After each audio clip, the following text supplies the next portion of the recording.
the heck?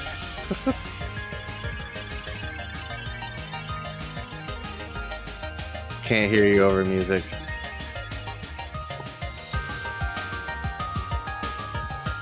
The heck? Yeah, you're broadcasting music when you talk. Can't hear you over music. Yeah.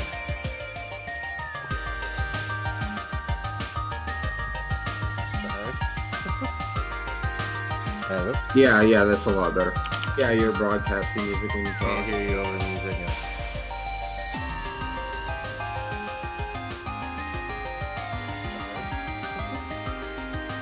Hello? Yeah, that's a lot better. Yeah, you're broadcasting music. Can't hear you over music. Yeah.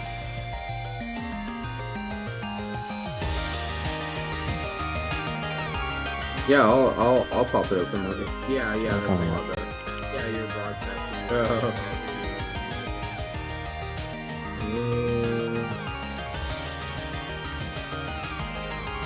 Yeah, I'll pop it open. Popping it open. Yeah, that's a lot better. Alright, I'm there, bro.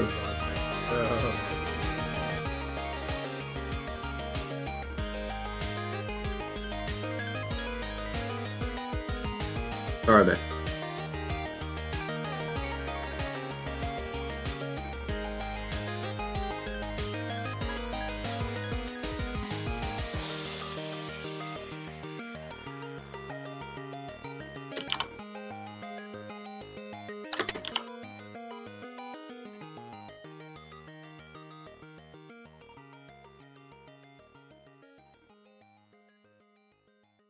Give me a second.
Alright, welcome guys, gals, and non-binary pals to Tabletop Tuesday. Before we get into this wonderful video where we educate Anne on the filthy Xeno, we got a couple announcements to make and then we'll get into it. Announcement number one, our sponsor for the foreseeable future, Shockbite Gaming Servers. They do a variety of gaming servers. Basically, they host Minecraft, Ark Survival Evolved, Rust, Terraria now, and Valheim. They're working on Hytale and Arma 3.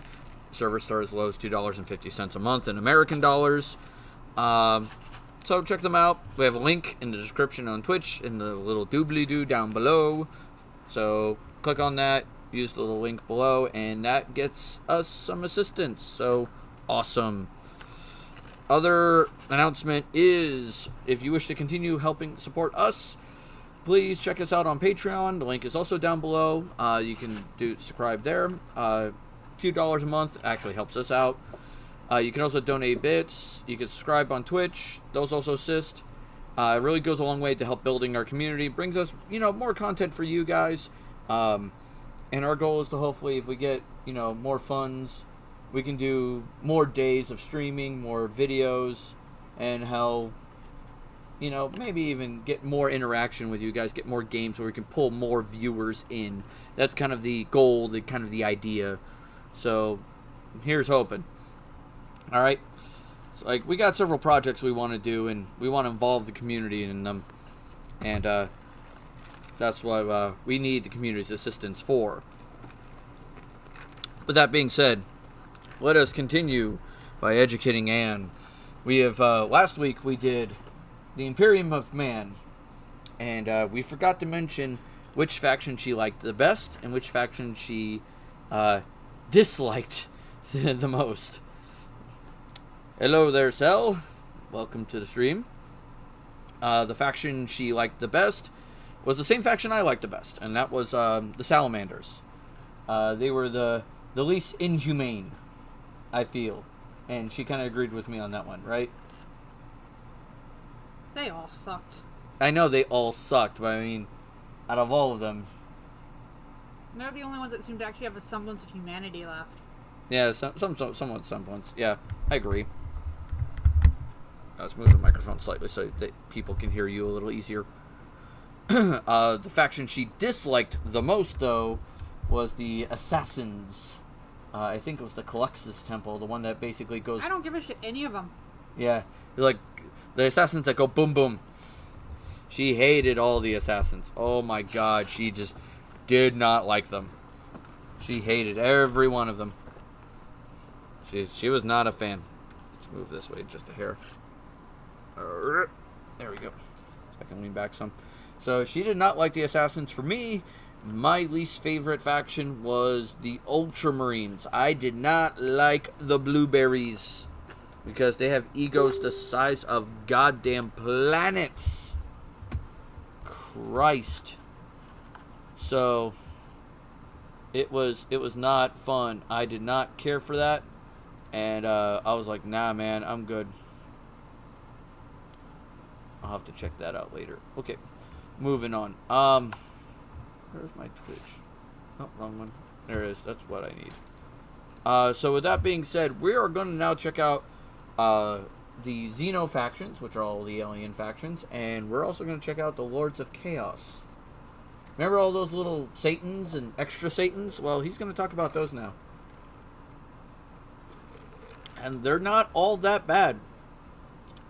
Hello there, King. Welcome. So we're Should going I get something to keep my hands busy so I don't slap you for this? No, this is going to be great. Oh, you should have your headset on.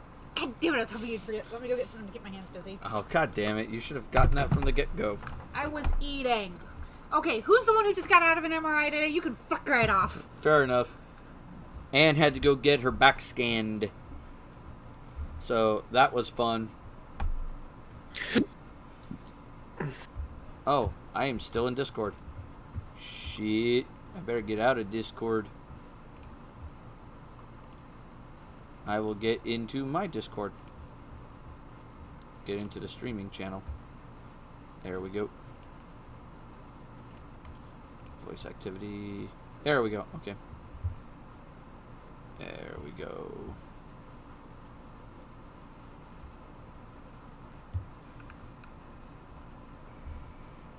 Anybody who's in my Discord and watching the stream, you may wish to mute me on my Discord. So that way you're not hearing me twice. Just a suggestion. Anne had to get her back scanned because she's been having some back issues, and we're trying to figure out... Yeah, a lot of back issues. So we've been trying to figure out what's going on and correct that issue. Otherwise, you know, bad things are happening. Things are going fucky-wucky. At least, you know, bad things. You need to clean this damn computer up because this is all getting clogged in there. Yeah, I know. We need to air spray that out. All right, you ready? I don't wanna. All right. There's still no desire to do it. I keep hoping that you forget that I don't have them on. Wear the damn things. All right. We go this way. All right. You ready? Given what's coming, yeah, this will be a blast. This is gonna be great. Oh, Can it flip over the other side? I can try. We're gonna cause more issues. Nope, it's gonna cause more issues. Okay. I wish we had a longer cord. I'm sorry. There's a plug up there, but it doesn't work. And I'm sorry. Can you put it on reverse? Nope. I'm gonna have to change the way my chair's sitting, so you're gonna have to scoot over. Okay, I'll scoot over just a hair. Sorry, we are currently dealing with some technical difficulties of seating. Which factions are we doing today? The problem is if I give her my headset, that one doesn't reach me. The factions we're doing today, Cell, are all the alien factions and the gods of chaos. So essentially, everything that isn't human. That's essentially who we're doing. That's who we be doing. So. I'm thrilled, I tell you, thrilled. Oh yeah, we're doing all the dirty Xeno factions and heretics and all that shit. So ecstatic. Oh yeah. Let's get this started. You ready? Whatever you charge these people to force me to do this was not enough for me to put up with this bullshit. Okay. Slanesh. Yeah, Slanesh is coming. Slanesh is coming. All right, here we go. Hey all, this is part 2 in a that's loud. 2-part series Okay. on the Warhammer races. If you haven't seen part You're 1 right. yet, we do the Imperium of Man. You can check that out in the description, and I would highly recommend you watch that to get context for this episode. If you already have, go ahead and keep on watching. So after an entire episode of nothing but humans, we can now talk about chaos, which involves humans again. Yeah, more humans. A little bit less. We also got demons and shit. I just felt someone grab my ass. What? Like hard, Nick. So, as I've mentioned many times before, we've discussed the warp, the immaterium, the hellish landscape, Hell. the purgatory dimension realm between the material realm of our existence. Now, in the warp, it's terrifying, horrible. There are demons everywhere. Things are crazy. All your minds and thoughts and emotions get Oh, yeah, it's projected there. Cthulhu It and, is like, both all kinds of shit. formless and empty. It is vast and tiny. It's It kinda like- obeys the laws of time and physics while simultaneously does absolutely nothing of the sort. It is a hodgepodge. It's kind of like It's a what the fuck realm. it's what the fuck realm. It's like Cthulhu meets Doom meets D&D Hell meets Minecraft. It's the fuck is like it's like basically you do a whole lot of fucking drugs, and then you essentially look at it and go, "I did not make this." It's essentially that. It's just like, what the fuck? I am fairly certain, like, whoever came up with the warp had to have been on every drug imaginable that alters your mental state. Had to have. You realize that's... Never mind. Yeah. Yeah. I know what I said. Culmination of just unknowable, eldritch, horrifying shit. And there are 4 gods that permeate in chaos and the warp. These are the 4 major chaos gods. Yeah, and if we wish King to is learn right. about chaos, Your we need every to learn subconscious about and normal each and thought every single comes here. one of these chaos gods. First up, we have Khorne, and he is the easiest. Khorne is your classic Blood saint. for the He blood is all god, about skulls anger, for the skull murder, throne. fighting, blood, guts, death. You ever heard the term blood for the blood god, skulls for the skull throne? That's Khorne. The whole idea is that he is all about This is where Dave got it, isn't it? Yep. Okay. Yeah. He's actually a good guy. That makes sense given Dave. Oh yeah, it totally makes. This makes sense. Oh, this totally makes sense with Dave. Dave. Well, weren't these the guys who said there's a group of these guys and a group of orcs on a planet that are technically in heaven? Yeah, yeah. 'Cause they are just killing each other for Eternity. Yeah, the planet literally jumps back and forth from reality to the warp and back, and like the orcs keep coming back and the demons keep coming back, and literally they just keep fucking fighting, and they'll just keep doing it forever. But they love it. But they love it. That's what they want. So it's like, fuck it. Okay. fury and strength of that's loud. battle. He doesn't care where blood comes from, so long as blood is flowing. He wants to fight and murder and carnage and slaughter and death. Is that better? That is Khorne. Very simple to understand. Better, huh? Next up, you have That's just a little Zeech, bit and more. Zeech is the god of Better. change. However, the god of Not change, changing. it's permeates in so many different other ways. He's the most eldritch Better. of all the demon Mine's not gods. changing. He has this weird way Fuck. to always be plucking at the strings There of we the go. universe. Oh. He's always conniving and scheming blowing and doing mine his best too. to cause as much little bullshit as he can. Zeech I don't is know, hon. unknowable. Everything that makes sense, he will and won't do. All right, were you paying attention to that at all? Not much because it was too Okay. loud. All right, let's go back a little bit then. See, I understand this one. This one's kind of straightforward. Is Yeah, Khorne. Khorne's straightforward. Very simple to understand. Next up, you have Zeech, and Zeech is the god of change. However, the god of change, He's the god of permeates in so many different other ways. He's the most Cthulhu. eldritch of all the Yeah. demon gods. He has this sleeves are weird different. way The to other one's always be plucking at the strings of the universe. He's always conniving and scheming and doing his best to cause as much little bullshit as he can. Zeech is, He's a is troll. unknowable. He's the Everything that fucking makes troll sense, of this he game. will He and is won't the do. fucking Every troll. future and setting and every type of destiny or fate is all foretold and also changeable. It is set in stone while also completely random. He knows what everything is Yeah. going to happen, He's an and asshole. also that none of it's going to happen. You would ask Zeech a question. That question leads to 3 more questions, and those questions lead to the heat death of the universe, which asks 4 answers to those questions. And then he thinks to himself, what are questions even really? And are you even He's a asking the troll. questions? He's an or are you asshole. simply giving paths to answers and other horseshit? Zeech is just, He's philosopher on- I'm gonna He's the philosopher on crack. No, he's worse than a philosopher because he purposely makes you fucking ask shit and then fucks with your answer. He is like the philosopher troll. He's fuck like with an stuff. asshole. He is yes and he is no. He is the understanding and he is complexity. ponytail? He is unknowable. Maybe. And that's what the God of Change is about. Very bizarre. And he likes birds a lot. I don't He know loves why. birds. Next up we got Papa Nurgle. Papa Nurgle, Yeah, things that are made to confuse you with how they are answered. That is fucking Zeech in a nutshell. He will answer whatever He'll answer you with a question. whatever. No, not even with a question. It is what is the most confusing answer I can give you? Fuck it, let's go with that. So read Hitchhiker's Guide to the Galaxy once, but start at book 5. Not even start at book 5. Like, read it once, start at book 5, read it in a language you cannot understand, mix up the words, read it backwards, and then turn the book upside down. That's fucking Zeech. It's like, fuck you, buddy. Okay.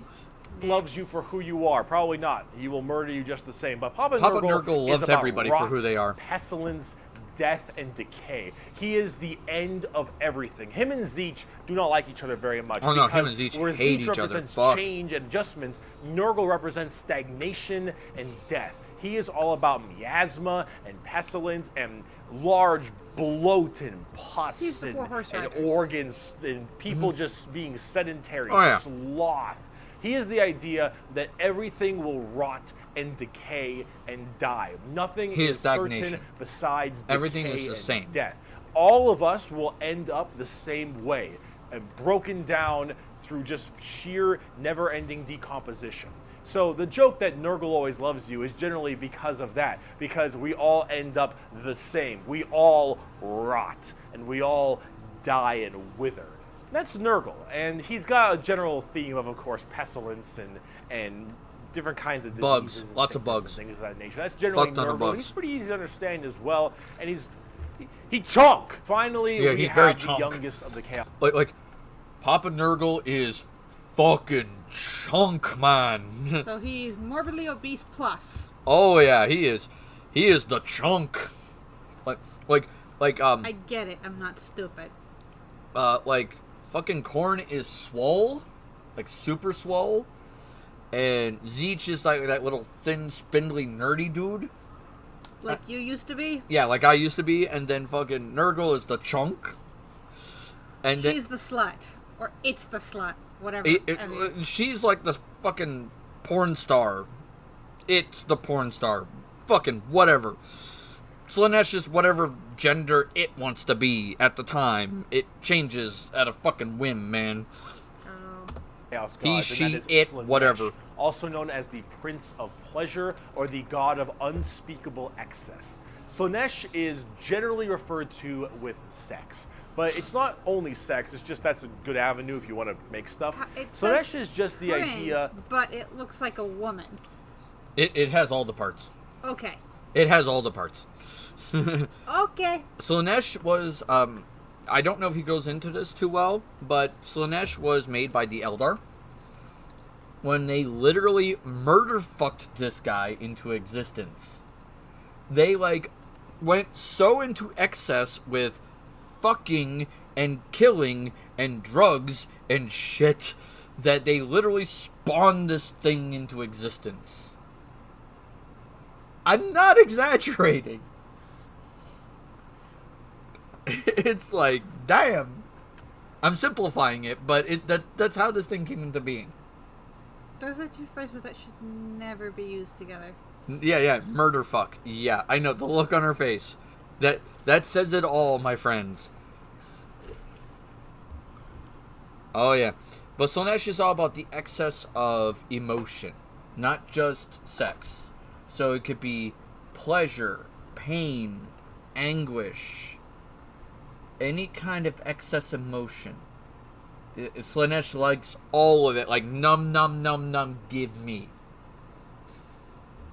So your feels is what it eats. Yeah, it wants the feels. And it eats every Eldar soul that dies. Oh, joy. All Eldar goes straight to her. It. Okay. They're aware of this, right? Oh, yeah. Was this something that they chose? No. This is our payment for our fuck up? Yeah. They fucked up big.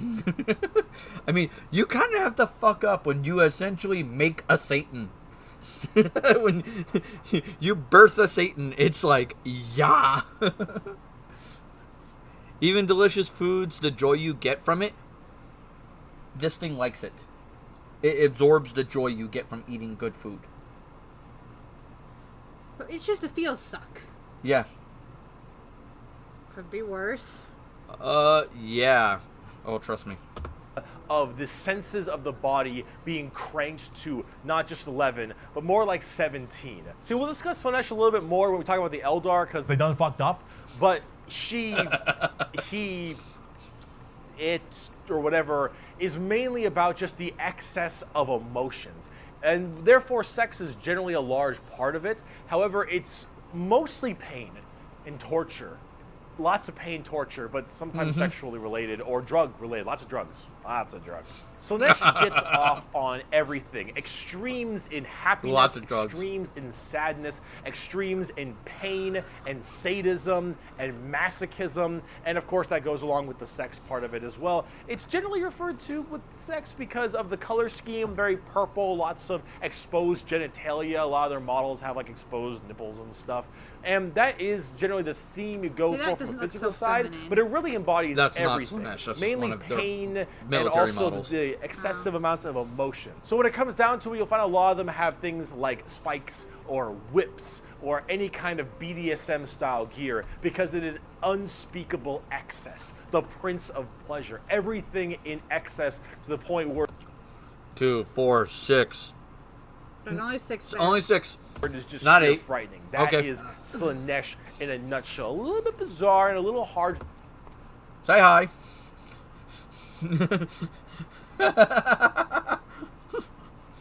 Oh yeah, The fuck? the fuck is right.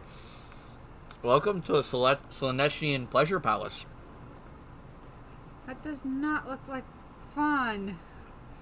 That looks like misery to me. For most people, but like for this person, that person's having a grand time.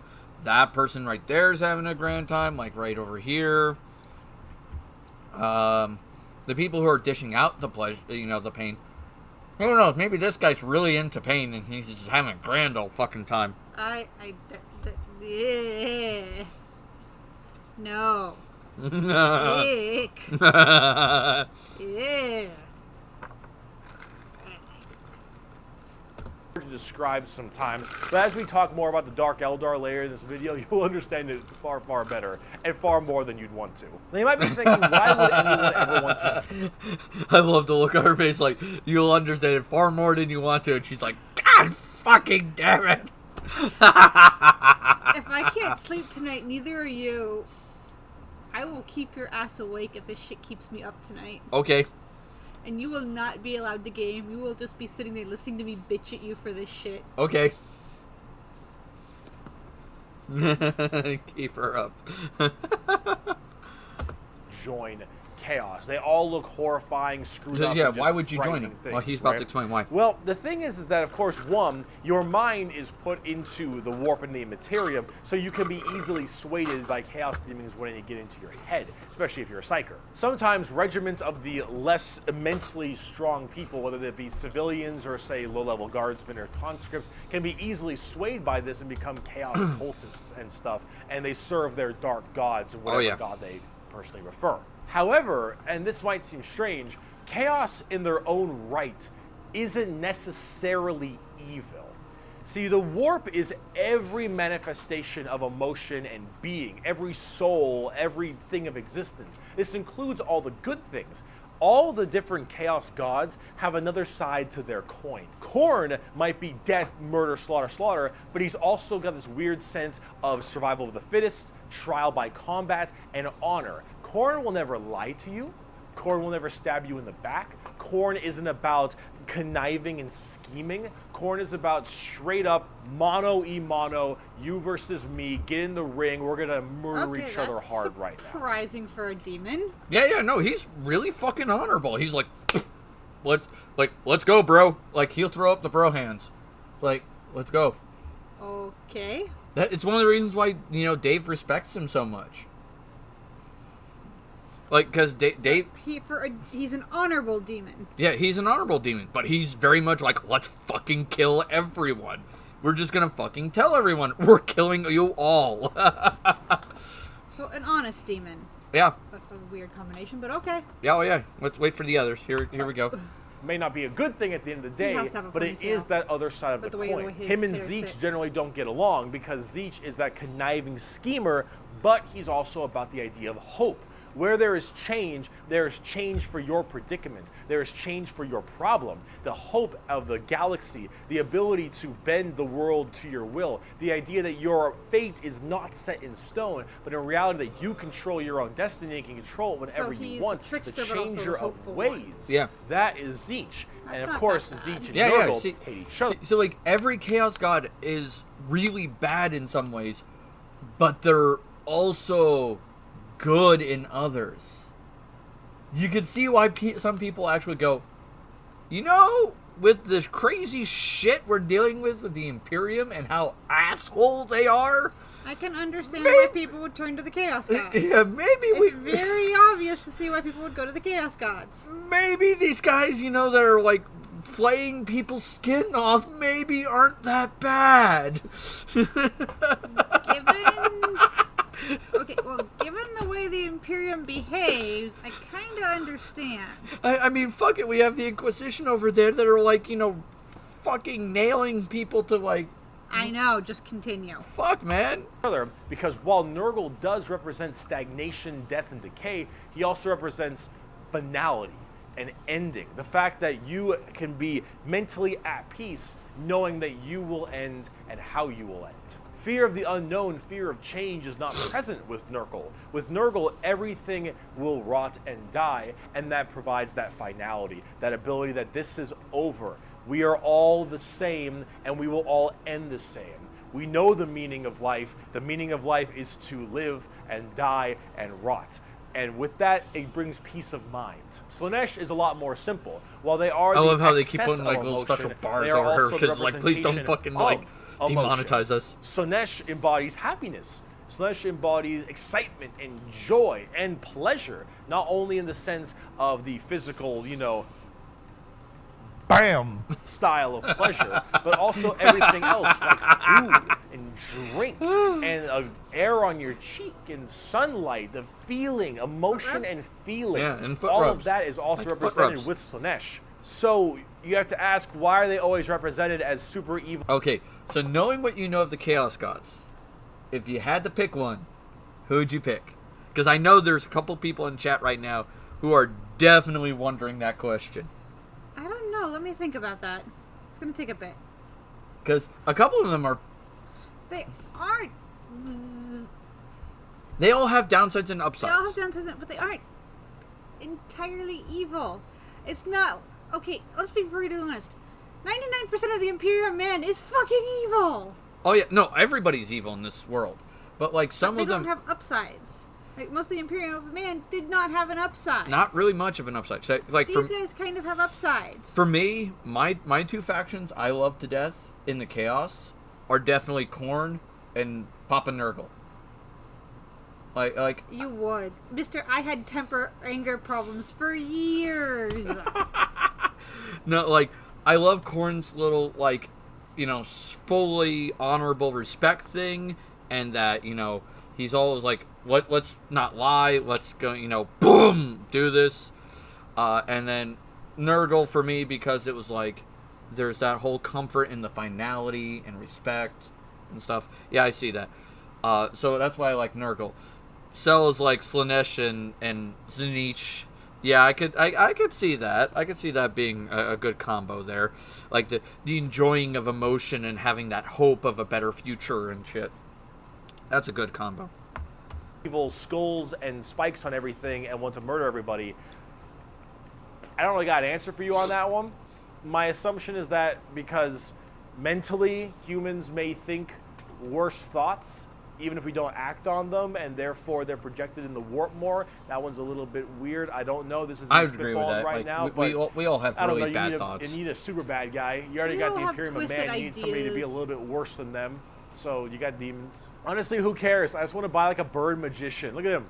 So cool. So combining all this together, on the tabletop, Chaos Demons are generally very melee-based. They run in, go really hard. You have lots of summoning and conjuring, tons of spells. Oh yeah, Generally a little demons bit summon frail, more but demons. they have special saves to make them a little bit Like a stronger. lot. You've got giant demons and smaller demons. You got hordes of little boys Wait, and tons give me a of second. saves to make them a I little wanna- bit I wanna stronger. point some You've out. got giant demons and small.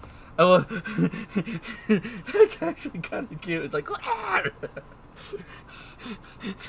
It's a little pissed off demon. So tiny! It's a little tiny shit. It's tiny! It's like Kirby with a fucking giant horned helm. It's like, I will fuck you up. Kirby's Smaller terrifying. demons. You got hordes of little boys and tons of big guys. Demons are, as they seem, demons. Nurgle is slow. Khorne is super scary in melee. You've got Tzeentch, who are far more into psychers and spellcasting, and then Slaanesh, who is all melee, really, really, really fast, but squishy, but in lots of hordes of tons of melee and pain damage, of course. So overall, the demons are a huge part of 40k. Oh, yeah. And a massive threat Huge, to almost huge. every single faction, with the exception of a couple. However, the big Oh, yeah. part about demons is also transferred into the other 9 Primarchs we didn't talk about, which are the Chaos Space Marines. Oh no. So Horus and all of his boys, all of them in the Primarchs, they have all also become Chaos Boys, and they all have their own special Chaos Legions, specializing in so many different things, just like the Adeptus Astartes, the Angels of Death, the regular Space Marines. Oh, no. Chaos Space Marines aren't a whole lot different than the regular Space Marines. They have the same armor, generally the same training and toughness. They just specialize in different kinds of things. And also a lot of the Primarchs have ascended into greater is it greater demons? They're demon Primarchs at this point. Gigantic, horrifying man. So basically, if you don't like the Imperium, but you still want to kind of play Space Marines, this is what you fucking play. But them and their associated legions that they are a part of are all kind of going out there and causing a large ruckus for everyone else. Considering the raw strength and firepower of a legion of Space Marines, imagine that entire legion just converting to chaos and immediately fighting you. It's generally pretty horrifying. There's a lot of them, so I gotta write them down. But you've got the Emperor's Children with Primarch Fulgrim, loyal to Slaanesh. These people, they are some messed up people. They're just sensory overload, tons of drugs, tons of torture. And I think Fulgrim is a demon Primarch right now, and oh god, I am terrified to see what that man looks like, at least on the tabletop, because Emperor's Children are not good people. You've got the Iron Warriors, which are kind of like opposite of the Imperial Fists, with Primarch Perturabo, I believe is his name. They're Chaos Undivided. They just kind of serve chaos in a general aspect. All right, so the Imperial Fists really like to build walls and castles and basically defend things. Okay. These guys are like, The Chaos version. oh no, the Chaos like, you know how you said they're the opposite of the Imperial Fist? Mm-hmm. They mean that in every way. So like, So these are the guys who go in siege. they're the opposite. They're like, let's fucking break down the castle walls. Let's fucking like burn everything. Yeah, let's break everything. Okay. Let's do that. What's up? Anything cool? Anything bad? Are you alright? Yeah, something happened. Oh. Oh. Uh-oh. Someone got a hold of a marker. Okay. Moving on. Instead of choosing one of the four. But the Iron Warriors are big on the siege and fortification. Oh, here we go. And they're basically entirely against the Imperial Fist and a major rival. Perturabo, I believe, is also still alive, and I'm also very interested to see what he looks like, because Demon Primarchs are badass. You've got the Night Lords with Primarch Conrad Kurz. Conrad Kurz is dead. Conrad Kurz is the one that King here loves, and he's dead. Which is good, because he's a sick fuck. But the Night Lords are generally about terrorizing people and terrorism. He was They're really generally sick. about He fear. was really messed up. Rightly so. You've got the World Eaters with Primarch Angron still alive. Also excited to see. Angron, if you think you've known an angry person, Angron is the angriest son of a bitch you will ever know. Angron removed parts of his brain that didn't make him angry, so he could be angrier. Angron. Fucker's mad. You've got the Death Guard with Primarch Mortarion. They actually have their own special codex and their own major army on the tabletop. Mortarion himself is actually one of the models. And look at him. Look at him. It's so cool looking. Of course, Nurgle based, obviously. Yeah, Nurgle. So very slow, but very tanky. You've got the Word Bearers with Primarch Lorgar. Lorgar is, I believe, still alive. I don't know what's up with him at the current moment, but the Word Bearers are generally the last time I heard with Lorgar, they talked about him, because this video is from 2020. Lorgar is coming back soon, because fucking Ultramarine guy came back, so they're talking about bringing Lorgar back, because Lorgar has like a huge hate boner for him. So we're gonna be seeing Lorgar soon. Okay. And it's gonna be brutal. Caused all the major problems in the beginning. At least I blame them for it. They're little assholes. You got the Black Legion with Primarch Horus. Get fucked, nerd. You've got the Alpha Legion with Primarch Alfarius Omega. Get fucked, nerd. Horus. Oh, Horus. Oh. What did he say? Get fucked, nerd. Horus. Oh, God, Horus. You've got the Alpha Legion with Primarch Alfarius Omegon. Oh, God. Chaos, I think. And then finally, you've got the Thousand Sons with Primarch Magnus the Nerd. Thousand Sons also Magnus have the their own Red. book, just with the Death Guard. Magnus is also a tabletop That's model. Magnus the Red right there. That's disturbing. He's actually one of the prettiest Primarchs. Like, he's got these beautiful, like, gold and blue things, and he's a giant bookworm. Like, people like to make fun of him that he's a bookworm. He's a giant psyker. Like, he's got all kinds of crazy spells and abilities, and he works with Zeech. That doesn't match the coloration, though. At least not the way they painted him. Well, he's red. Zeech turned his skin red to mess with people, to not realize that he works for Zeech. Because Zeech likes to fuck with people. So they made it look like he's a mixture of Khorne and Slaanesh. Yeah. Oh, okay. Zeech purposely did that shit. But whenever he expands out his wings, it's kind of obvious he works for Zeech. He says like, oh, hey, there's a fuck ton of blue there. It's a lot of blue. It looks super cool, as you can tell, and they're all super heavily Psyker and kind of Egyptian themed. They look pretty neat. But overall, with all of these Chaos Space Marine factions, you can play as a lot of different ones, but the main ones City that you can names, really look Slaanesh. at are standard. Oh, okay. So King just spent some points 26 minutes ago. I just noticed this. He wants a city named Slaanesh.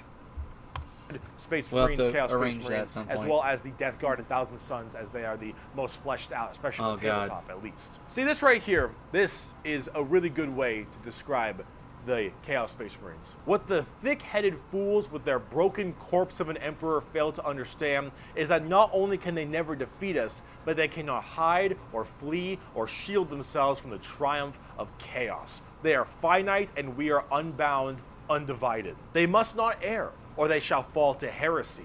All who fall join our cause. Every imperial fool who dares to open his eyes is a willing recruit. They strive merely to hold back our fury and might, and it consumes them. Thus, you can see chaos is inevitable. We lurk not only beyond their grasp and at their gates, we lurk within the darkness of their souls, on the tip of their tongues, in their tortured dreams. We are them, but freed from the shackles of ignorance. We are them, grown strong, evolved. We are them, but so much more. As hardcore... The Emperor saw chaos, the gods of chaos, as the primary enemy to deal with. And to be brutally honest, he's not wrong. Because these 4 fucking chaos gods are near infinite. Like, it is so hard, because you're essentially battling an idea, an emotion, a thought. You know, but that's the thing is, but here's the same thing that happens with humanity. You cannot have good without evil. Right, but that's he's trying to fight the chaos gods and contain them. Makes sense. And he's trying to do so he was trying to do so in a way that was working at first, and then chaos subverted it, almost killed his ass, and then everything he worked for, his plan was to kill them off, backfired when Horus decided to be an edgy. That's essentially what happened. Like, he was going to kill off the chaos gods so that the warp and everything was going to stabilize and be okay. And it looked like it was working until the chaos gods went, "No, dog, let's fuck around with this." Oh, by the way, your oldest kid. Yeah, one of your most trusted kids. Fuck his brain. Let's fuck his brain. Isn't Horus dead at this point? I think Horus is dead. Yeah, I believe Horus is dead. If memory serves. Or as that quote is, the saddest part is they're mostly right. Chaos is basically unkillable. You could probably get rid of Space Marines, a decent amount, the Chaos Space Marines that is, but every soul that dies goes to the warp. Every Chaos soul will end up back in the warp. And depending on how hard you killed them, they will come back at some point. Every demon you banish will return at some point. Chaos is unstoppable. The warp is unending.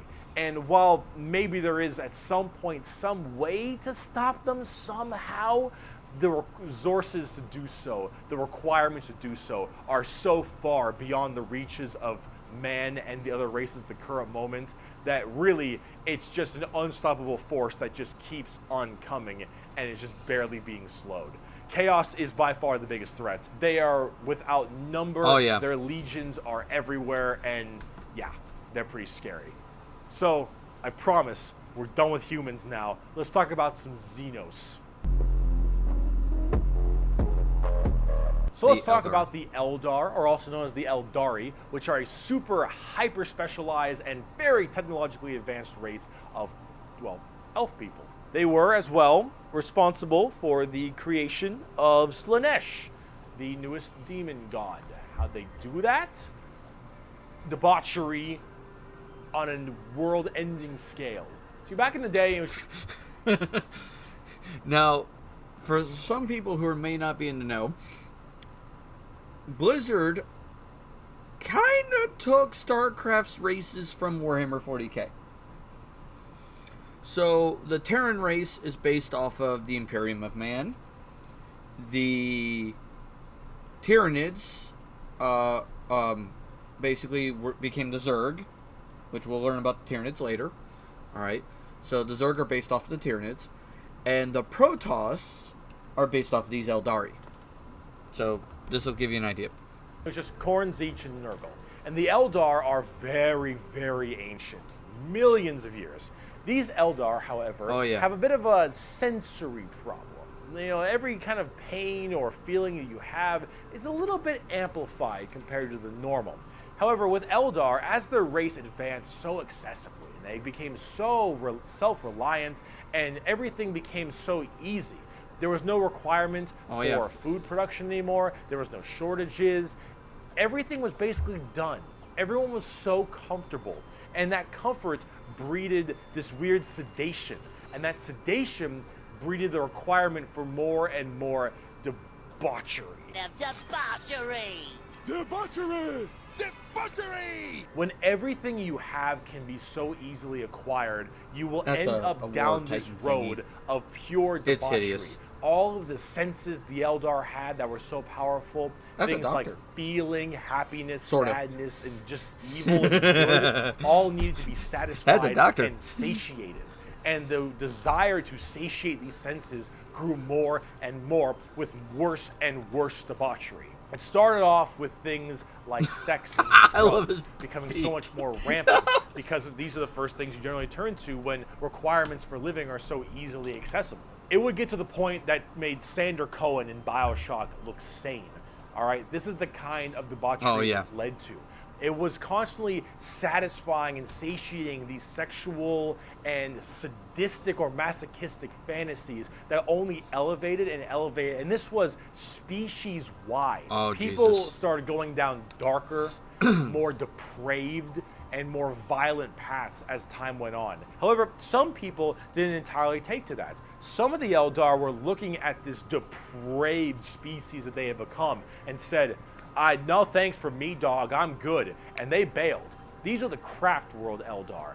They left on these giant continent-sized starships called Craft Worlds. They believed in learning the old ways of the Eldar and pushing away from this depravity and debauchery and going back to their... So, a different way to satiate those same desires, but with using intelligence and their brains to figure out things rather than... Oh, no, they went back to the old ways. They were like, hey, let's just make some cool shit and be proud of the cool shit, but not indulge in our senses. Yeah, they were like, Yeah, let's not do that. redirect. Let's not engage in these sensory overload shit. Because Let's not be stupid. yeah, because they're like, we're sitting there going, we got a bad feeling about this. Let's get the fuck out of this. Let's go. So, do their souls also go to Slaanesh? Yes. The craft ones? Yes. But they had no part of that. Doesn't matter. Fuck, that's not fair. I know. Welcome to 40k. Everything sucks. main routes. And so they would segment themselves on these giant craft worlds far They're pretty, in though. the outer reaches of space. They even had this thing called the Webway. Remember what we mentioned about warp travel with the Imperium? Well, the Eldar had something way safer called a Webway. And the Eldar Webway is actually like a pocket dimension. It's kind of thing. And they open gateways in and that stuff. pocket dimension, there were also more horrible, depraved groups and clans that would spend their time in there. And if you imagine the debauchery was bad already, these were debauchery X10. So all of this continued, and it bloated until Slaanesh just burst forth. All that emotion, all that mental, thought processes, I suppose, all of this in such a condensed space. Don't forget, this is all being shot, all their souls as well, into the warp. All this depravity right into the warp. So what happened? Boom. Slaanesh was birthed. Sup, and guys? killed off 90% of the entire Eldar population. 90%. Untold trillions had their souls ripped from their bodies and their actual fleshy bodies devoured by Slaanesh demons. The entirety of the Eldar race was eaten alive and their souls consumed to the Prince of Pleasure. All of them got fucked up. It was so bad that it literally ripped a warp hole into the fabric of the materium called the Eye of Terror. That's literally this like quasi... And that hole is still there for everyone to fucking deal with. The Eldar fucked it up, not just for their race, but everyone else. They ripped up a hellgate in the universe that is massive. That demon ships, the fucking chaos ships, like the Space Marines, all those guys regularly come through and just fuck everything up. So, let me guess. The rest of the universe turned and looked at the Eldar and you did fucking what? Well, this is before, like, a lot of the factions actually got together. Oh. So, like, just fucked. So, the Imperium currently holds the Eye of Terror. And the picture you're seeing is kind of what they do constantly, which They're is... firing at it to keep shit from coming out. Yeah, it's almost near constant barrage of fire. They're just like, they have like whole legions of ships. They're just firing shells and energy guns and shit just at the eye. Just like nothing's coming out of there alive. Nothing is coming out, period. Ever. They don't care if it's alive or not, just nothing comes out. Ever. I hate medical tape. Yeah. So, yeah, this is all the Eldar's fault. Everything is the Eldar's fault. So Slaanesh is literally the Eldar's fault. Slaanesh is the Eldar's fault. The fucking Eye of Terror is the Eldar's fault. Oh, yeah. The horrifying gateway portal from the Materium and the Immaterium right next to Cadia. Yeah, Cadia. And it is horrifying. So this Slaanesh, and Cadia also got destroyed because of that. So the Cadians really have a hard-on against Eldar. Yeah, Cadians are not a fan of Eldar because if that hole wasn't there, Cadia would not be as fucked as it is now. She who thirsts by the Eldar. Wait. So this Slaanesh, also known as She who horny on main. thirsts by the Eldar, slaughtered the entire population except for a couple. Those in the craft worlds were actually not affected by this as they were so far in the reaches of the galaxy. That crazy crack, that birth of Slaanesh only affected the ones in the center. So these craft world Eldar were able to escape, but Slaanesh got their sights on them. Every time an Eldar will die, their soul doesn't just pass into the warp naturally. It goes straight to Slaanesh, craft world or not. What about those people in the webway? Well, imagine that giant birth happening, but they were only able to just barely get a grasp onto you. Slaanesh was just barely able to hold on. These people are the Dark Eldar, or also known as the Drukhari. The Eldar population right now is so massively small. It is minuscule Dark Eldar. compared to any of the other most of the other populations in the universe. The Eldar are consistently having issues trying to get their population up because as their souls are constantly being hungered by from Slaanesh, they realize their entire species is doomed. And they understand it very well. Since the time of the fall, our race has been haunted by what we, in our reckless pursuit of hedonistic indulgence, gave birth to. Though our dreams once overturned worlds and quenched suns, we are now but fitful shadows clinging to the edge of existence. All the stars in the sky cannot blot out the hateful glare of the red moon's eye. The birthing place of the great enemy pulses with all the malice of a demon that is dreaming, casting its shadow over all we have ever done and all we ever shall. Every twisted strand of fate and casting of the runes leads me to this time, to this place, and it is clear that the final battle awaits me at the ancient Crone worlds, a conflict the likes of which has not been seen since the Mon-Kai warred amongst themselves and their corpse of a seer fell to his traitorous son. Mon-Kai, by the way, are humans.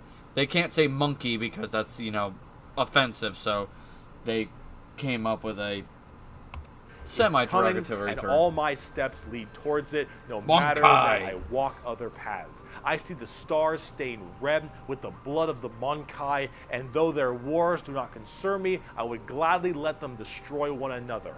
I know that to avoid this fight is to condemn my race to inevitable doom, and though all I see is darkness, I know that I will not flinch from my destiny. And now let's talk about cute plastic models. Bro, I'm straight up not having a good time. The first playable race we have for the Eldar are the Craft World Eldar and living in those Craft World starships I mentioned earlier. And each of them have their own kind of Craft World, almost like a Space Marine Legion. Craft World Eldar are awesome. Is in itself its own special. They used to be like the badasses of the game. The Eldar themselves are very fast and rely a lot on trickery. They are squishy, a bit weak, but they're very in tune as psychers. Tons of psychers across the entire Eldar population, and their weaponry and abilities are fast and extremely hard-hitting, but of course rather fragile.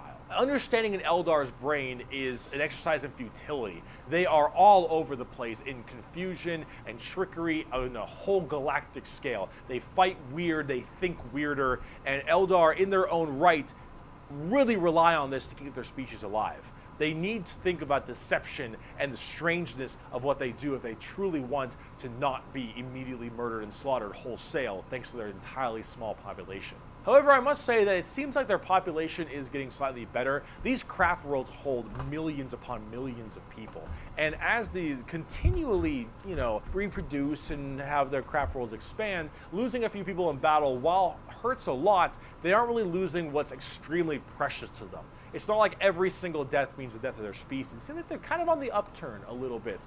They're still a doomed race being sucked into Slaanesh every time someone dies, but they are definitely doing a little bit better than they were before. Eldar are fast, cunning, and what they don't make up for in tankiness, they make up for in extremely advanced in tabletop weaponry. anyway. They also call humans Monkai, which is something I mentioned earlier.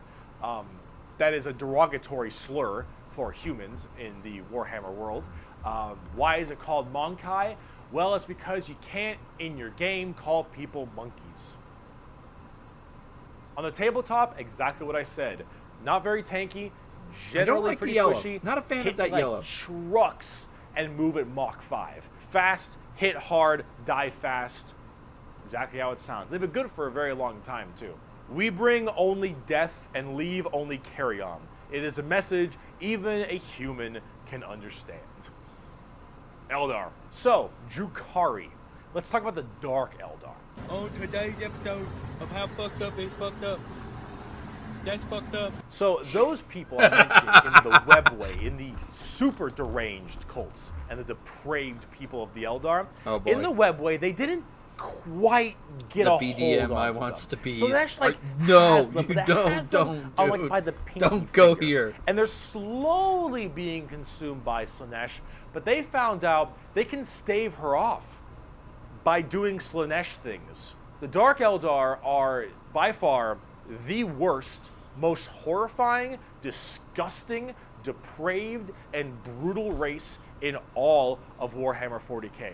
These are entirely a group This of is people worse than the whose humans. full purpose to save their species from extinction, to go into planets, raid them, and take as many slaves as they possibly can to torture them for 1, 5, 10, 20, a million years, because that torture will keep them from dying. They look very BDSM style too. They definitely have a lot more spiky bits, and they have a lot more of that kind of leathery black look to them. But this is example. Let's say you are an upstanding Imperial citizen, living life on a regular planet.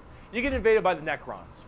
The Necrons will shoot you with a deatomizer, and you will be destroyed in a millisecond, and that's it. Not the worst way to go. You are invaded by Chaos Marines or something. You take a bolter shot to the head or a chain sword across your stomach, and you get cut in half. Painful, but not the worst. The Orcs arrive. They beat you to death. Hurts, but, whatever. Tyranids, they eat you alive. It's pretty rough. The Dark Eldar. The Dark Eldar. This is going to get a little graphic. I apologize. You pray you die. You don't. You are instead taken as a human slave. Your life will be endless work and agony, 24/7. They will make sure you cannot die, as your pain satisfies them. They will hook you up to all manner of torture devices. They will inject pain-based stimuli drugs directly into your nervous system. They will slowly run razor blades across your skin. They will fillet you and pull out your teeth and your fingernails one by one. They will remove your appendages and your skin and wait for it to grow back so they can do it again. They will murder and torture and use the R word, it rhymes with grape, your entire family in front of you, and do the exact same thing to them. You yourself will also be rhymes with grape anywhere and everywhere possible, and this will occur for 20 years until you are no longer satisfying to them. And then you will be contorted, crushed, and twisted into some form of trophy, a fleshy trophy, or a ring, or a couch, or a TV stand, or perhaps a wonderful hat. Okay, so the best way to describe the Dark Eldar is they're kind of like the Zamisi from Vampire, except they are way, way more fucked up. So, if I ever go off the deep end, what I turn into. Worse. Like, way worse. Like, no human... Like, okay, I can't say no human being can be this bad. I was about to say, someone came up with this. Someone had to have come up with this. Okay, that's fair. Only the most sick and twisted human beings can be this bad. Or a very, very pissed off woman. Even very pissed off women, they may think like this. Actually doing it, no. Yeah. We can come up with shit that's... You have no idea how twisted and demented and sadistic the shit we can come up with when we are pushed is. Yeah, this is like... yeah, you have to be like a special brand of sick-ass sadist, King. I agree with this. Sick-ass sadist to actually do this shit to a living thing. Yeah, do it. Come up with it. Not so much. Like, actually do it. That is the issue. Like you are like torturing someone for 20 plus years, and they're like, okay, you are no longer able to feel pain, or you're no longer amusing. Bye. You're not even bye. It's like, I'm now going to turn you into a chair, or a couch, or a fucking hat, or a coat, and even then, when you turn them into like a piece of furniture, they're still fucking alive. Kids are here. Okay? Like, they're still fucking alive at that point. Like, god fucking damn, man. Next. Jesus. While you are, of course, still alive and breathing, and you will become a moaning, fleshy trophy for eternity.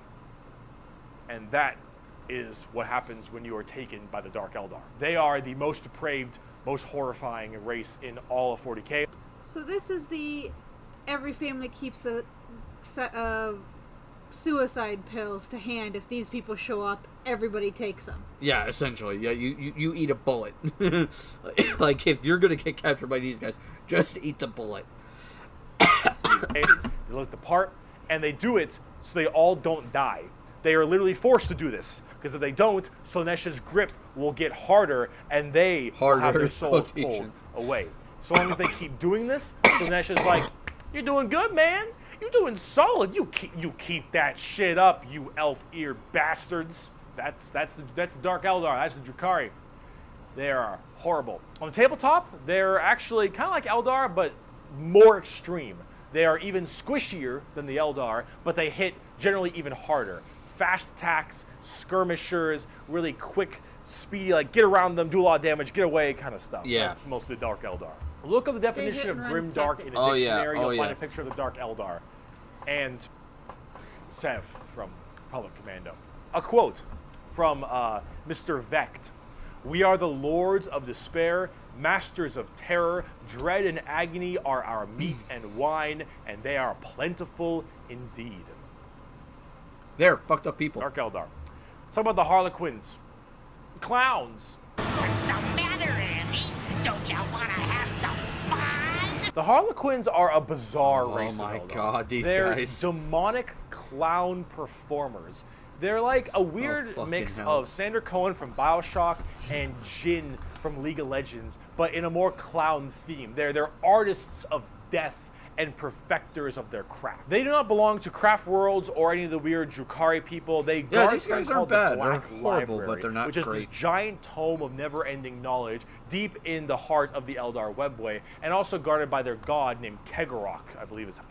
All right, so the Black Library is like in myth, the Akashic Library, the Library of all knowledge. Yeah. It's that. Oh, so their version of the Akashic Library. Yeah, and it's protected by this god called Kegorath, which is like this big clown god dude that just anybody who tries to get into the library, he's like, oh, do you have your library card? No, fuck off. Which, by the way, nobody has their library card. Okay. So basically his job is to let nobody in. Well, there are people who have to get in there, though. His name. It's insanely rare. And I think like a grand total of maybe like 3 guys have ever done it in like entire of Warhammer history. One of them being the fucking Emperor. He is the laughing god, but it's the Eldar's laughing god, and these are the Harlequins, the Harlequin clowns. These are Eldar clowns.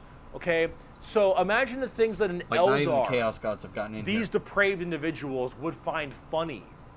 And this is the god of that. It's a horror clown. These are gods of horror for us normal people. For them, they're like, oh, it's so funny. They're all dying horribly. Honk, honk. They're very bizarre and Jesus. difficult to describe. They've escaped the ruinous powers of Slaanesh somehow, but their main thing is guarding that black library. And the Harlequins just... They're demon clown performers. They're Yeah, it's barely like any horrible models version on the of the Joker. tabletop. They're good in melee. They're demon clowns. I'm not sure. I got a quote. It is too easy for an Eldar to embrace the obscene virtues of chaos, for Slaanesh is nothing more than a manifestation of the Eldar mind in its most wild and unconstrained form. Human morality is meaningless to the Eldar, and to the dark side of the Eldar mind, all geez. life is to be expended at a whim. Cruelty and generosity are but the impulse of a moment. Beauty and sensuality are virtues that can be expressed in bloodshed not to talk just during the as quotes too easily often. as in song. To an unfettered Eldar mind, there is neither sanity nor madness, but merely a wave of perfect existence fulfilled by its own savage momentum. They're very strange. The Harlequins, Drukhari, Eldar, they are an anomaly that make humans seem completely easy to understand in comparison. They range from rekindling their civilization to horrifying murder and also clowns. They're all over the place, but honestly, they represent quite well and are rather interesting, especially with the whole Slaanesh murdering everyone bit. So, yeah, Eldar. The fucking Now- Harlequins. Bugs. Mom, they following me, Mom. They following me. The bugs. The bug! The Tyranids. Now, you I want love to talk how he something a little more plays the fun, Xerxes. a little more simple than all this crazy Eldar shenanigans? Let's talk the Tyranids. They're bugs. Do they look like Zerg? Hell yeah, they look like Zerg. You want to know why they look like Zerg? Because they were actually supposed to be what Zerg were. Apparently StarCraft was supposed to be a 40k game in the beginning, hence Yep. why they look so much like Eldar, Zerg, and the Imperium of Man. Like, kind of Space Marine-y. Those Marines, huh? They look a little bit Space Marine-y to me. Maybe. I don't know.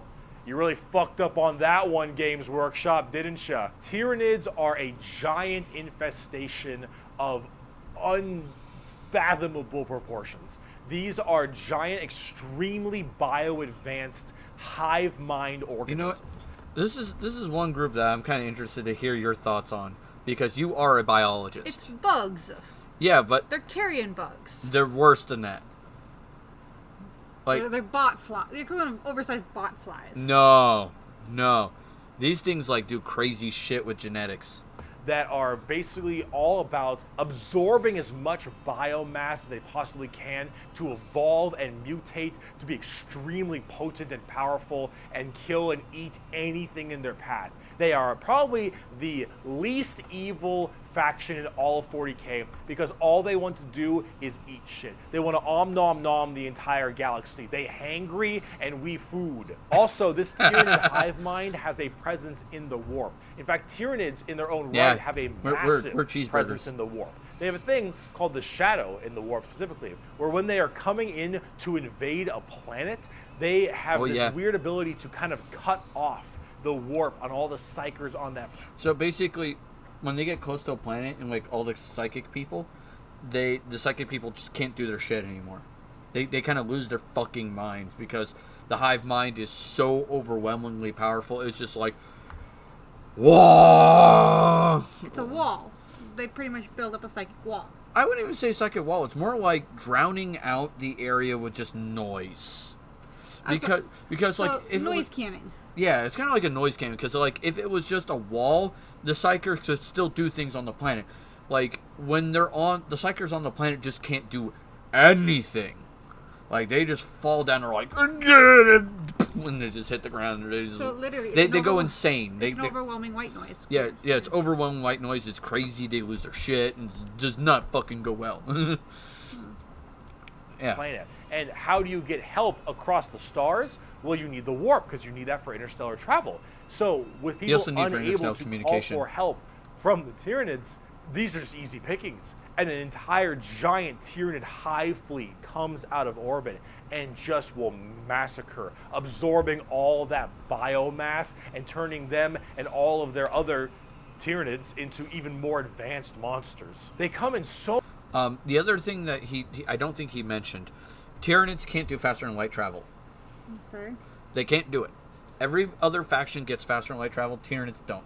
They just take their sweet time going from planet to planet. All right? Okay. Now, they don't...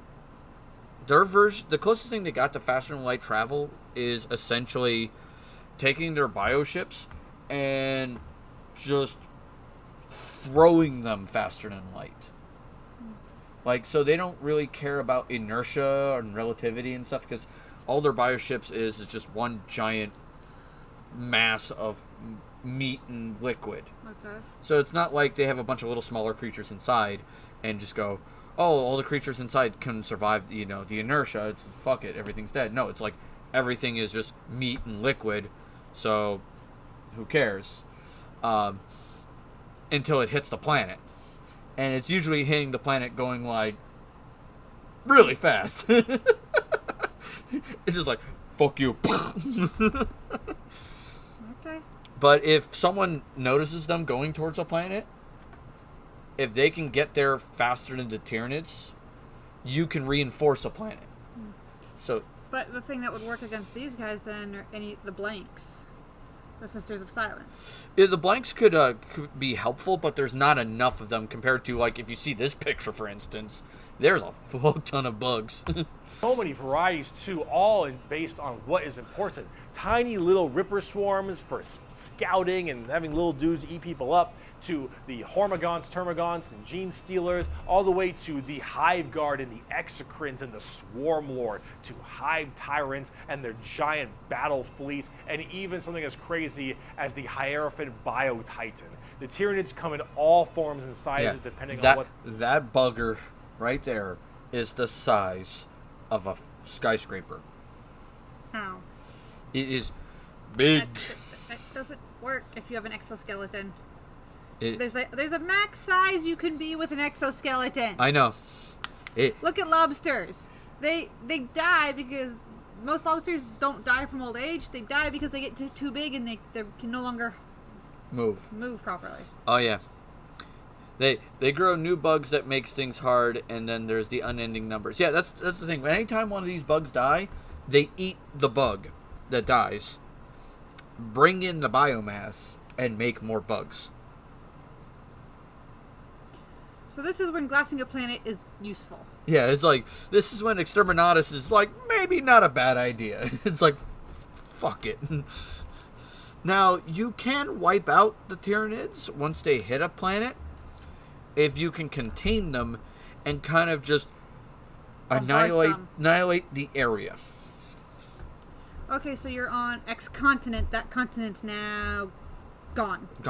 And as long as you can make sure they don't dig under the ground deep enough, and they don't eat the local oceanic life, and they also will eat plants. They'll eat anything that's biological. It's pretty much anything carbon based.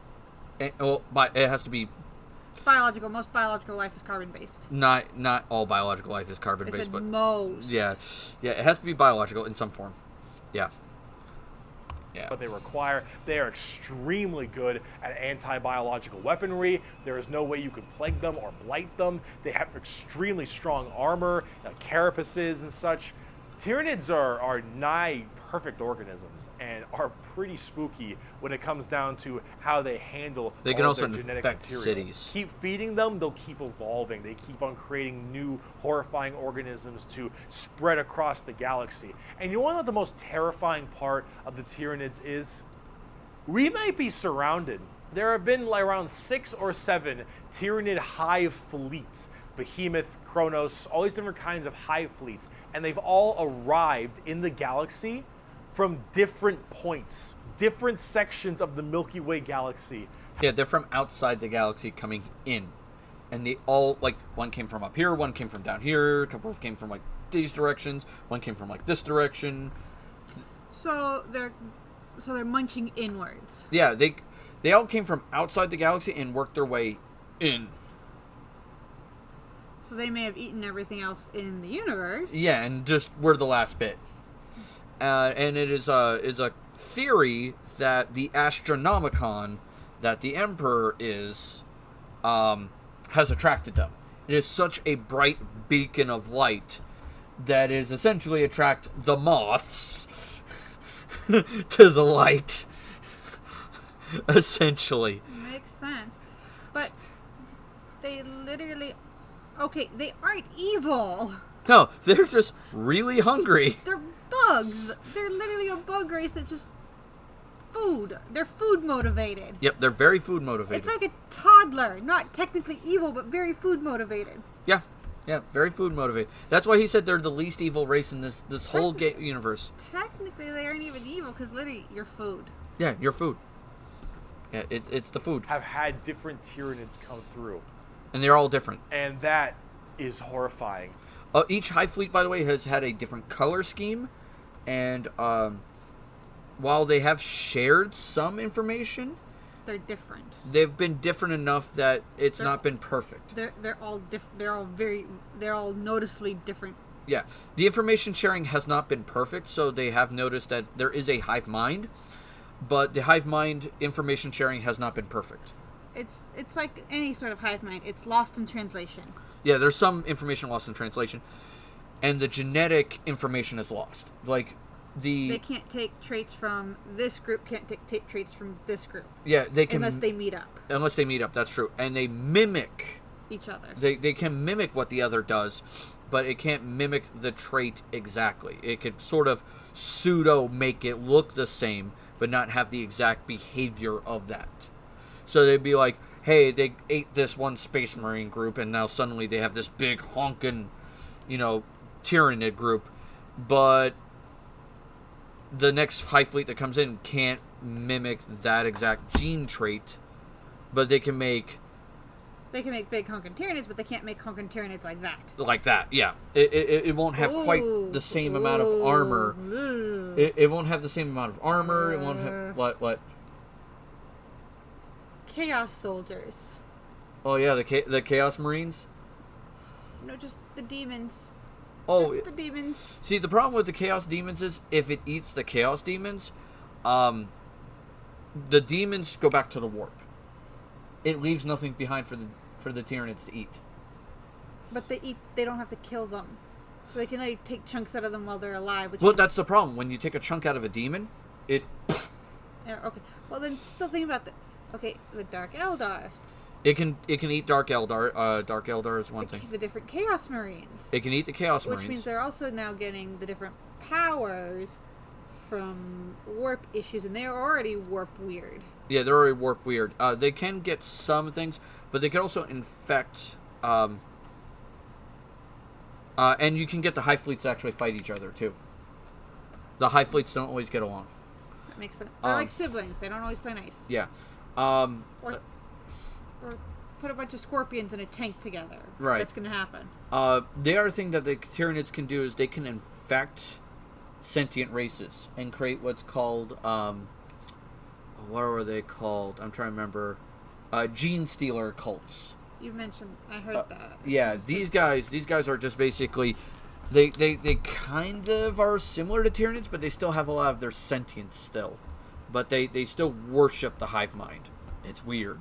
Because as far as we know, we could just be surrounded on all sides by Tyranids. The only reason you may not hear a whole lot about Tyranids is because it's a little bit hard to have a bunch of story off of one hive mind genocidal monsters. All these giant bugs swarming in, killing and eating everybody and evolving. Well, I mean, as cool as there are, there's some cool characters, the Swarm Lord, Old One Eye. You can't really have a whole bunch of major character-based stories around them. As awesome as they are, they're simple. They want to eat you.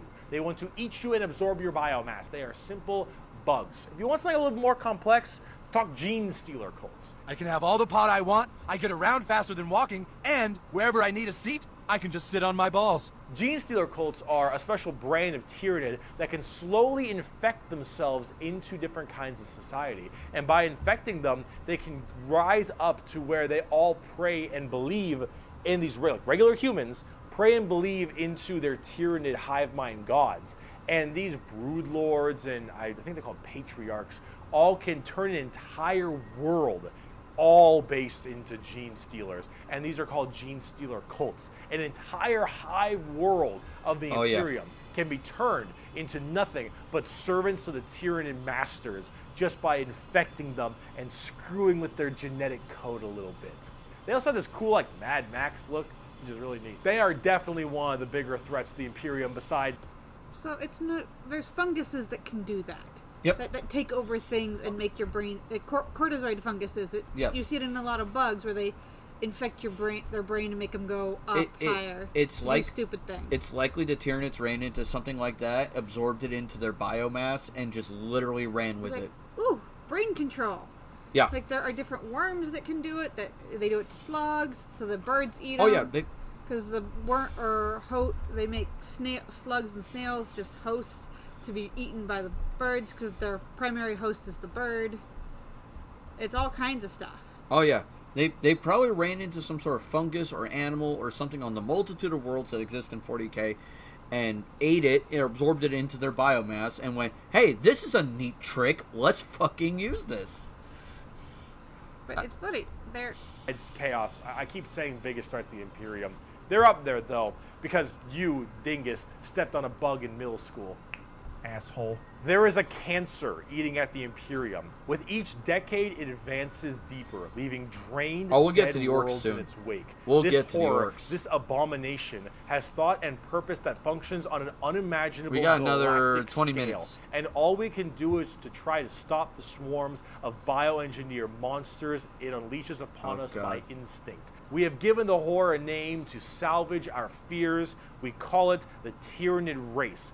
But if it is aware of us, it must know us as nothing but prey. I say Tyranids, food. they're cool. But are they as cool as the orcs? Every screen's gone red. That means I'm super fast. Orcs, orcs, orcs, orcs, orcs, orcs, orcs, orcs, orcs, orcs, orcs, orcs. Love orcs. So, yes, the green... I will say this. I have never, ever, ever met an angry orc player. Orcs, from what I was told and what I've seen of people playing orcs, and I've seen somebody roll dice for orcs. I saw this. I don't remember where I saw this. It was 4 horsemen. Someone literally picked up a box. I mean, like, if anybody's ever played Munchkin, the lid of that box, something that size, full of D6s, and just upended it on the table. Yep. Orcs are the epitome of RNGesus, take the wheel. That is where you roll a D100, and the number on the dice is the percentile of dice you had hit. Yeah, but you gotta make sure you see if you roll 6s, because if you roll 6s, you get to roll more dice. And rolling more dice makes you feel good.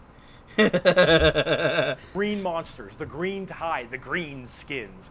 These orcs, they are in fact a race in 40k. The orcs are as exactly what you expect them. They have archaic weapons, they're big boys, they have axes, and they have got big old teeth, and they want to kill everything, and there are so many of them. The only reason they haven't taken over the entire galaxy is they can't stop murdering each other. Orcs are so cool. Orcs don't have philosophy. Orcs don't have existential crisis. What matters is who's the biggest orc. You listen to that guy because he the biggest orc. He big orc knows best. You win through the power of imagination. Of all the races I have battled throughout the galaxy, the orc is the hardest to comprehend. They wage war with machines that should not work, care little for strategic gains, and are just as likely to slaughter each other as the enemy. How does one battle an enemy that defies all logic? As an orc, you're in... Okay, so what he means by machines that do not work... I know, if they pray hard enough, it works. Like, for example, they have a gun, alright? The gun is literally a metal tube and a trigger. It doesn't even have a firing pin. It doesn't have any mechanics that should make that fucking gun fire. But for some reason, it's still firing bullets. And we don't know why. It's like... In the hands of an orc, it's still firing bullets. And you're It's like, the same reason sometimes you threaten you look at a computer, wave your hand in front of it, and sometimes it just randomly works. yeah, it's just like, fuck it. You're enjoying life. You're enjoying the life you're given. Your whole life and job and purpose is to get up and beat each other to death because you can. The biggest orc is the man who understands everything. He is the boss. And orcs have this really weird, like, big, dumb, stereotype British accent, which is just hilarious to me. Those are orcs. You fight. You like to fight. Your whole purpose is to fight. You wage war because you want to wage war. You got your boss over there, and you better listen to the boss, because if you don't listen to the boss will squish you and make you an example for the other orcs. And then you can't fight because orc dead. And orc dead can't fight because the orc dead. Orcs. They scrap together machines out of parts that don't make any sense, and because they believe, they have the mental imagination that that machine will run, it'll run. If that machine's out of gas, you're driving that machine with your fellow orcs, and the biggest orc is behind the wheel, and you run out of gas, some orc behind you is like, oh, Zog, we're out of gas. And the big orc is like, no, we're not. I filled the fucking gas tank up earlier. And all the other orcs are like, oh yeah, you did do that. And then you turn the fucking mech back on and it works again. Does it have gas? Probably not, but it works. The power of imagination. They paint things red because it makes them think they goes faster. They paint things purple because it's the sneakiest color. You wanna know why? You ever seen a purple orc? Didn't fucking think so. Orcs are also like ancient as hell. They're back in the Alright. Oh, is he going to talk about the old ones? Eldari time frame. But back then they were called Quarks, and they were much larger and scarier and far more intelligent. Now they're just orcs, and they're big, dumb, and they smack things. But they're pretty spooky. They're not very well armored, but they hit really hard. And it's called the Green Tide because there are so many orcs. There are about as many orcs as there are Tyranids. Maybe more.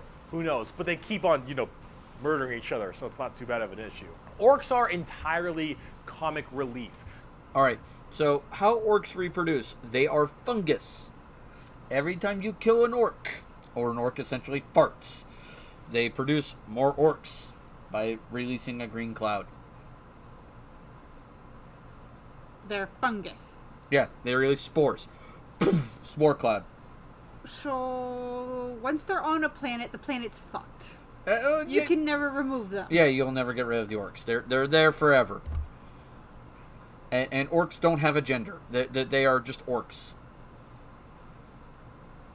They don't have to have a gender if they reproduce via spores. Yeah, they don't care. It's orcs. You're an orc.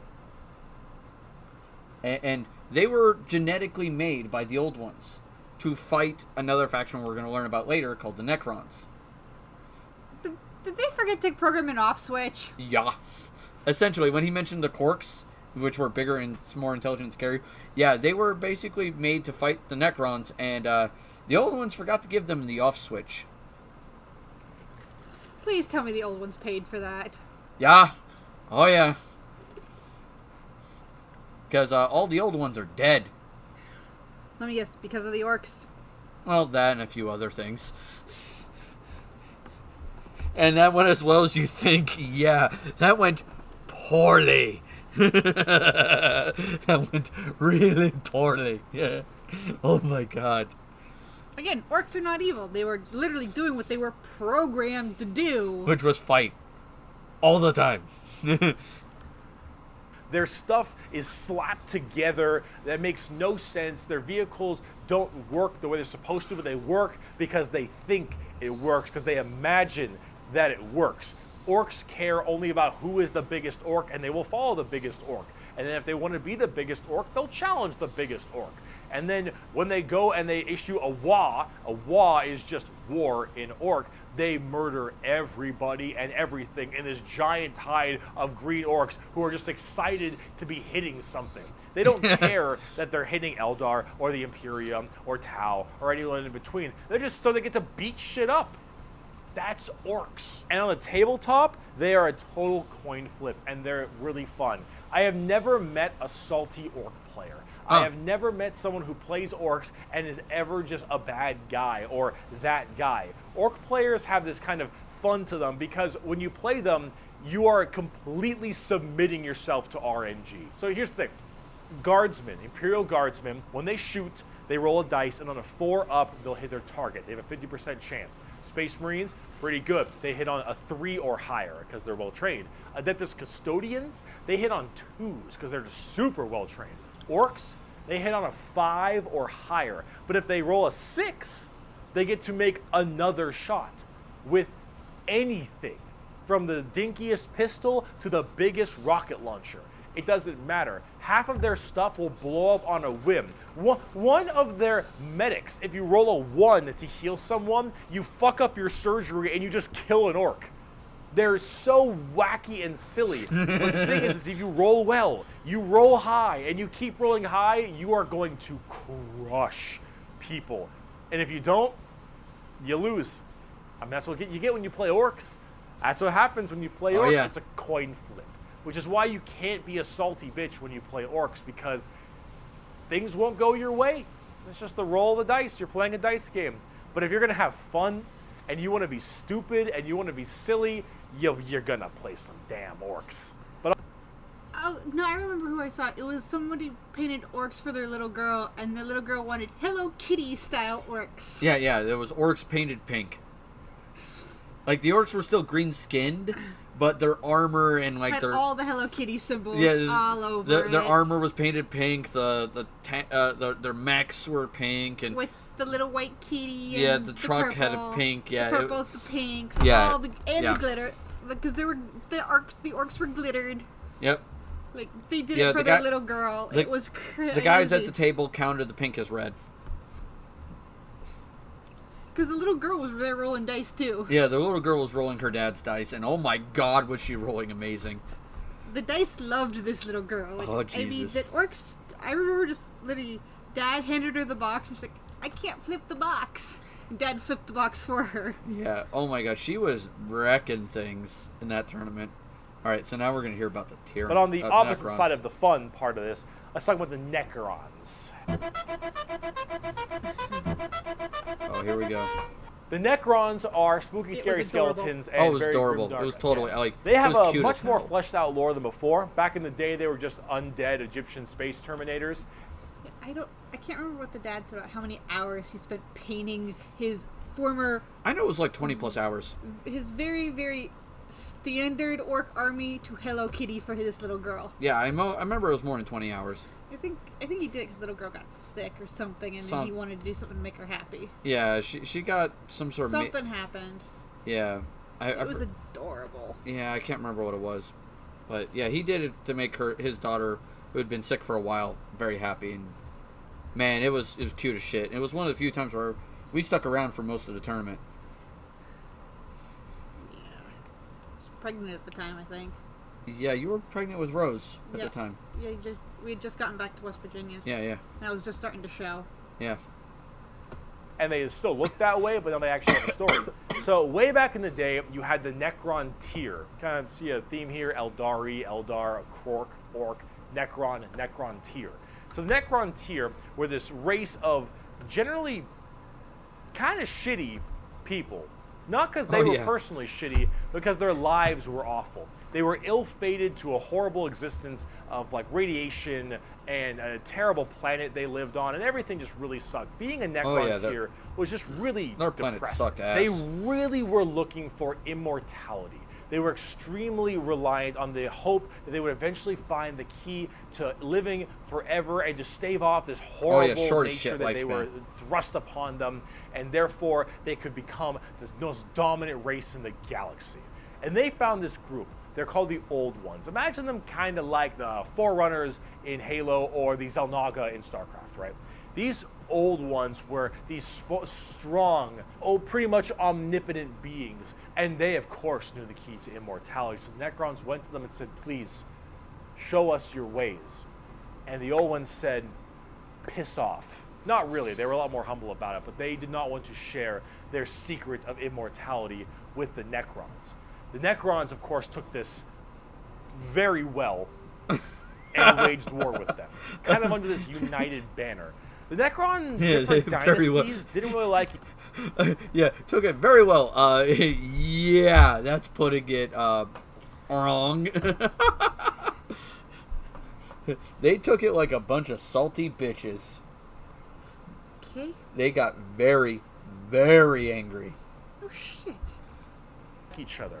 But under this one man, the Silent King, he thought the best way to unite his race was to do this giant war with the Old Ones out of spite for them keeping the secret of immortality to them. This was known as the War in Heaven, and this is actually like a multi-stage war. Because during this war in heaven, they discovered the Star Gods, a whole new race of people known as the Catan, or the Catan. These Star Gods were also very much like Old Ones, almost omnipotent beings, and they too had the key to immortality. And so the Necrons went to them and said, hey, can you help us fight off the Old Ones? Can you help us kill these Old Ones, you, the Catan? And the Catan said yes, and in fact, we can help provide you with the immortality you so desperately. All right, so he skipped a few things here. The Catan originally started off as little things of space gas that were munching on star energy. All right? And the Necrons took that space gas and put it into bodies and gave it sentience. And that sentience created the Catan. Okay. And then they're gonna pull this shit. Okay? So the Necrons made these guys. Okay. He neglected to mention that part. Because that's important, because originally they weren't an intelligent race, the Catan. They were a immortal space gas star munching thing. That were like very animalistic, like nom nom nom nom nom. Star matter. Tyranids, but for stars. Yeah, but they weren't like killing the stars. They were just munching on like the excess. Like, hey, nom nom. Okay, I'm cool. Bye. And go wander off. And they noticed these guys, and they're like, hey, let's put these guys have immortality. Let's put them in bodies, give them some intelligence, and then have them teach us immortality. Bad idea. Yeah, let's see how that goes. Seek. So the Silent King of the Necrons decided to make a pact with the Catan to allow them to accept this generous gift of immortality upon them. But this, of course, had been a horrendous trap, and the Necrons were dragged in chains to this biotransference where their flesh was stripped from them, replaced with nothing but a metal hollow shell, as their souls were ripped from their body and fed to the Catan. And the Catan fattened up. They got chonk on the souls of the Necrons. As this was their plan all along, they consumed the flesh and souls of the Necron tier and turned them all into unwilling robotic slaves just to serve their will. And then, with their new-founded Necron army, they pointed their guns at the Old Ones, and the Catan continued their domination of the stars and their genocide, complete and full genocide of these Old Ones. The Old Ones did their best to stave it off. They even created other races, the Eldari and the Orcs, to try to fight off the horrifying Necron army and the Catan above them. But there was absolutely no possible chance for them. And the Old Ones were absolutely extinguished across the galaxy. So, their entire... So the Old Ones got their just rewards. But they forgot to turn the Orcs off. Now, the Necrons couldn't stop the Orcs and the Eldari. Now, the Old Ones made the Eldari have a stupidly high reproduction rate to allow them to keep fighting. And they also gave them a substance called Wraithbone, which is really, really good at killing Necrons. The Orcs, they have their power of imagination, and... if they think it, it works. Yeah, and they made a fuck ton of them and made them able to reproduce with spores and made them fight. Go. Race completely removed. When these two had to deal with that. 100% genocide. However, during all this, the Catan so just infatuated with their victory, Oh, yeah. started fighting each other for fun, for sport, and for small differences. Doesn't matter. The Catan, with these overpowered people, they're going to eventually hit each other at some point. And as they began just menially fighting each other, the Eldari and the Orcs actually started pushing on the Catan's borders a little bit, giving them a little bit of a run. As a thought, there is an idea that the Emperor may be the last old one. For their money.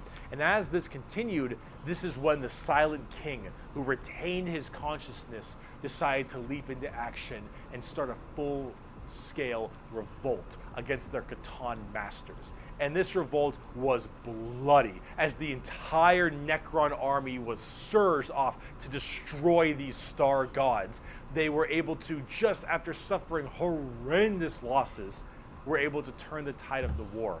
And they took these Catan and they blasted them, because as these star gods are unkillable, they were able to break them into thousands of shards and entrap them in giant stasis vaults to now actually be slaves to the Necrons. And with the Necrons having the entirety of their old gods enslaved to them, they realized that soon their race was about to be attacked by the overcoming new races, the Eldari and the Krorks. And so what they did is they retreated into giant stasis tombs in order to preserve their energy and their strength for when one day they would be reawakened and they would be able to rule the galaxy that was rightfully theirs. And then some dingus Adeptus Mechanicus guy diddled with a green console, and now the Necrons are back, and they see all these primitive races on their lawns, and they think, get the fuck off of it. The Necrons are back. Yeah. Super Thank you, advanced, humans. and they are here to reclaim the galaxy that they so rightfully believe is theirs. Now, at Tabletop, they're a lot like that.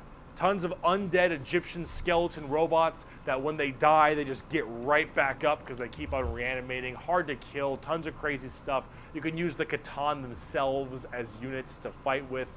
It's pretty cool. The Necrons are one of the three major events in 40k. The Horus Heresy, the Fall of the Eldar, and the Awakening of the Necrons are all pretty substantial events. Yeah. And the Necrons themselves are pretty dang cool as well. Here's a good quote from a wonderful Dawn of War game. Uh-oh. Lucky creatures, as long last you have found the tranquility of death.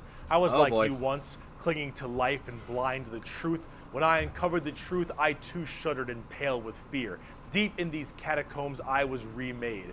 Here my brethren slumbered for eons while the living grew like weed. My Lord knew this day would come. He had plans for us all. We would purge this world once more. So come, poor victims of life. We will grant you tranquility in these crypts. Kronos will be a tomb world once more. Necrons are also pretty smug. Trazen the Infinite especially. Little dickhead. But speaking of dickheads, last race. Let's talk the Tau.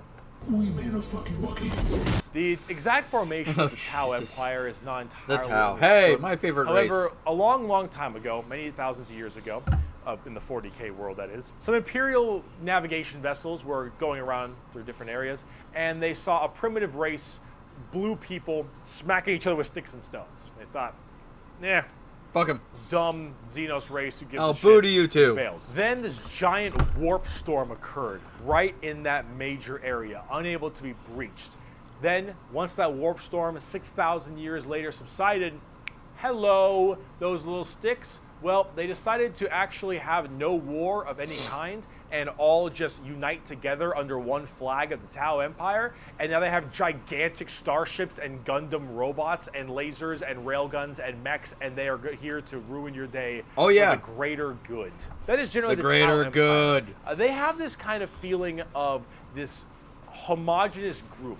All species can go underneath the banner of the greater good. The greater good is their idea of the fundamental increase and help of all. In fact, they are most likely the most like the Covenant in Halo, where they have the overarching prophets, being the Ethereals, who are actually kind of dicks and like to pull at strings a little bit. Oh yeah, but then they're you have all assholes. these different races directly They're giant underneath assholes. them, and they all work together in this big group as this large, foreboding race that tries to spread their weirdly pseudo-religious influence across the galaxy. The alien is not intrinsically evil. Do not hate him. Pity him, his ignorance. Seek to understand his differences and equate him with his inadequacies. Only then will he accept his place in the greater good. Of That course. is generally the Tau. All greater and if good. you're kind of wondering like what their mainly big shtick is, well, they're all about big robots and mechs. They have laser rifles and rail guns. They got giant mechs with tons of missile pods and heavy rail rifles and rail They guns. are Lots of range. And burst cannons and Lots ion of fucking accelerators range. and I love void shooting. shields and all this stuff. And that is generally what the Tau's all about. But you're probably thinking, Bricky, this doesn't sound that evil. This doesn't sound very grim, dark Warhammer. And you'd be right. The Tau Empire really don't have that much of a horrifying, grim, dark style like everybody else. They're much more younger, new age thing. In fact, they're probably a lot less evil and a lot even better than they are now back in the day because they liked having like that good guy faction. But a lot of us who really like the dark, depressing style of Warhammer didn't really like it that much. So, see, the Tau get a lot of hate. And a lot of that hate isn't necessarily unjustified. It's mainly from a tabletop perspective. But as you can see from all the visuals I've shown you recently, in defense for the tabletop, Tau are hated in the tabletop because Range monkeys. I'm gonna plant here, and I'm artillery.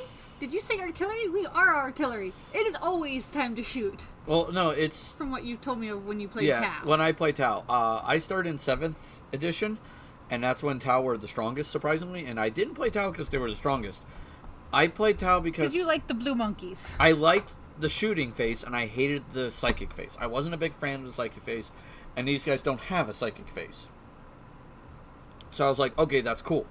And so I kind of went with that. I kind of liked their lore with incorporating multiple groups into you and kind of working that out and that idea and slowly involving that. Like, you know, basically, they almost have like a near Jedi kind of mentality. It's like, you know, there's no fear, there is ignorance, there is no, you know, all that kind of, you know, ideal mentality. What are you making? A hat. She's making a hat.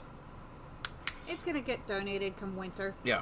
But the reason why Tower hated so much is in 7th edition, they had plasma weapons. And that made them really, really, really good against pretty much anybody who had high armor. And that was like Space Marines, that was like most, which are a lot of players who played Space Marines.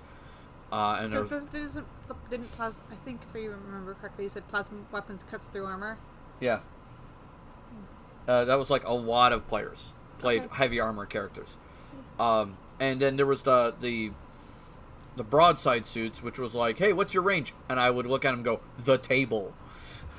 It was like, I literally could shoot anything on the table, and then anytime anybody would charge me, all my units could target the charging unit within 6 inches of the unit I had. So if I clumped up several of my units together, I could literally focus fire charging enemies down, and it was just horrifyingly bad for any opponent. So basically, I made the shooting phase a horrifying time for anyone, and Tau are also very fast moving. Now, they're not as fast as Eldar. Eldar are stupidly fast. They go like Mach 5 everywhere. And Eldar won tournaments more often. I just made everybody really annoyed. So there is that. Let's continue. We've got 4 They minutes don't of really this shit fit left. in the 40k universe very well. They lack that super dark, dramatic, kind of high gothic level the Imperium has. They don't have the weird kind of like grungy stuff that Chaos or say the Orcs do. And the Necrons and the Eldar have their own specific style as well. The Tau really do look like something out of Gundam. And while that isn't necessarily a bad thing, it does definitely not fit too well. There's that. There's also the tabletop problem. In tabletop, Tau are horrible at melee combat, but exceptionally good at range combat. So they blast everyone from really, really far away, and they have a million rules to make it so that it's nearly impossible for you to get into melee combat. So it basically just forces you to bottleneck the game into one specific gameplay style, which is gun to gun. And if you're doing gun to gun, they're going to win every time because they're the Tau, and the Tau are really damn good at shooting. A lot of the time. So it's one of those things that make the Tau... I will say this. There are some things... Aren't the Tau also the ones that the guys up at the top are technically mind-fucking everybody below them? Yeah, that's the Ethereals. The Ethereals basically mindfuck all the people under them. So that's why they're evil. Yeah, that's their evilness, is the Ethereals are essentially pheromone controlling all their underlings. So again, like bugs. Yeah, the thing with the Tau, though, is you can outshoot them. It depends on how you do it. Like Imperial Guard, I've seen outshoot them if you use the terrain right, because a lot of Tau shooting is line of sight. So if you play Imperial Guard and you use a lot of artillery, you can use the terrain to block the shots.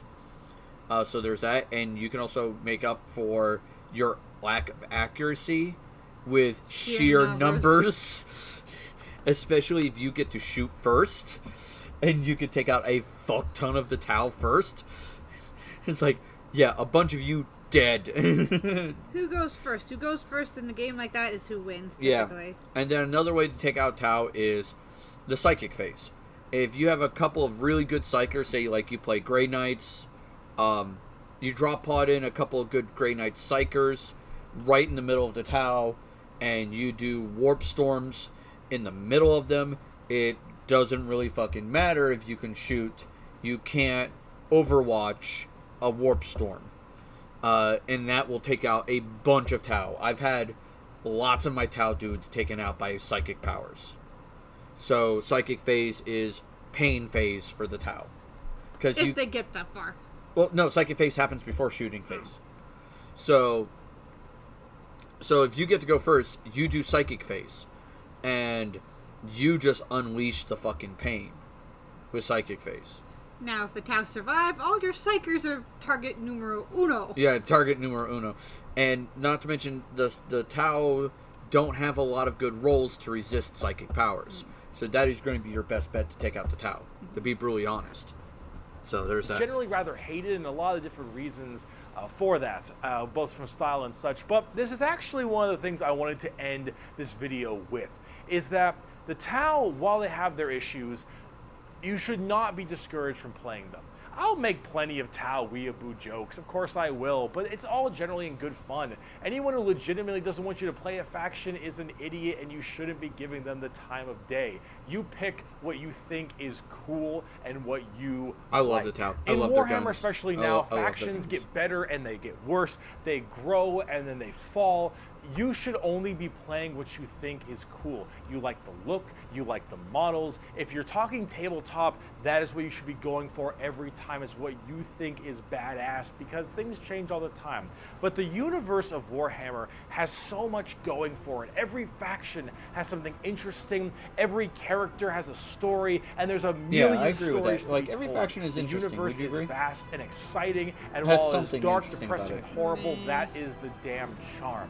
And out of everything I've told you in these two videos, is anything you could take away is the reason why so many of us are so into this series and why we like it so much. Because with so much variety, such an expansive universe, and so much that can be done, you can find yourself having a pretty great time. Thank you so much for watching this video. I hope it has been informative to you. If you'd like to see more of me, Bricky, we have Twitch. All right. So I'll leave the Twitch for Bricky up there. I want to thank Bricky for making this video, because goddamn, this guy was funny. I enjoyed his sense of humor. How about you? Not my thing. Not my thing. You got a chuckle out of some of his things. It's a bunch of bullshit. Okay. This entire fucking world is a bunch of bullshit. All right. Now that you've watched everything, though, all right, you've watched everything. Here's the question that comes. All right, we found out about your best and worst Imperium factions. All right. What is your? I'm guaranteeing your best and worst faction is your worst faction still Imperium? Is it still that assassin faction? No. Okay, so what is your best faction? Which faction do you like the best? Here's the thing. Both orcs and Tyranids are not technically evil. Don't go for evil. Like, which one do you like the best, though? My thing is, I don't like things that do evil because they can. When I play games, I like to play something that does things for a reason. You like being the good guy. Not even so much being the good guy, but if I'm going to be the bad guy, I'm going to acknowledge and wholeheartedly go for being the bad guy. Right. But you at least want to have a reason for doing it. I want to have a reason to do it. I don't Right. want to just do it because that's what's expected of me. Okay. See, both Tyranids and orcs aren't bad. They're doing what they're biologically programmed to do. Just one was genetically programmed by... One was a race created by another race to stave off something that was murdering them. So yes, I understand why they did it. But I also understand that they forgot the off switch. They forgot to program a genetic off switch. Wog! And then the other is just a hangry set of bugs. Like, really hangry set of bugs. So they're not evil. Wog! So I kind of like them both simply for the fact that they are what they are supposed to be. Yep. Pure and simple. Yeah, but which one do you like better, though? I don't like either of them better than the other. Because they're both RNGesus take the wheel. No, actually, no. I wouldn't say that. Because orcs are RNGesus take the wheel. Tyranids have more strategy to them. I'll say that. Because you can pick which kind of... you can adapt your strategy with Tyranids to be more what you're going to be fighting. Fair enough. You can make, like... There's a Tyranid... they're called HQ units, high quality units. I've heard. I've heard you talk about it before. Yeah, that's spawn units and all kinds of stuff. The thing is, it's like, this is the thing with all the Xenos and the Chaos things is where the Imperial is dark and terrifying and everything else. Mm-hmm. This Chaos and the Xenos, while they have the dark with them, they also have the hope with a lot of it, where things can change. Where things can possibly get better. Alright. So it's like... Alright, so you don't have a particular faction. No, because on this end, because even the Tau aren't... that evil. Aren't that bad. Like, out of everything, the Tau, the Orcs, and the Tyranids, I don't care for the Tyranids because I don't like bugs. Okay. They have a purpose, I get it. I'm not mad. So you would say orcs then? Orcs are Tau, because they aren't bad. But I'm that person, if I played this game, I would play the most obnoxious rainbow-tastic army just to fuck with people. So, rainbow orcs? Probably just for the shits and giggles, because I am just that kind of person. So orcs, because you would just let RNG take the wheel. I wouldn't give a shit. I'm not. If I played this, I would not be playing to give a shit. I'd be playing to piss somebody else off. You do orcs. Yeah. Because, well, I don't know. So orcs then. Probably. So orcs are your favorite faction. Tau probably second, and then, what, Tyranids third? Yeah, probably. Alright, so who's your least favorite faction? It's either the Necrons or the Dark Eldar. Really? They beat the Assassins. The Assassins are still absolutely, I fucking hate them more than anything under the sun because they're literally abusing children. Yeah, but so do the Dark Eldar. Yes. But here's the kicker with that.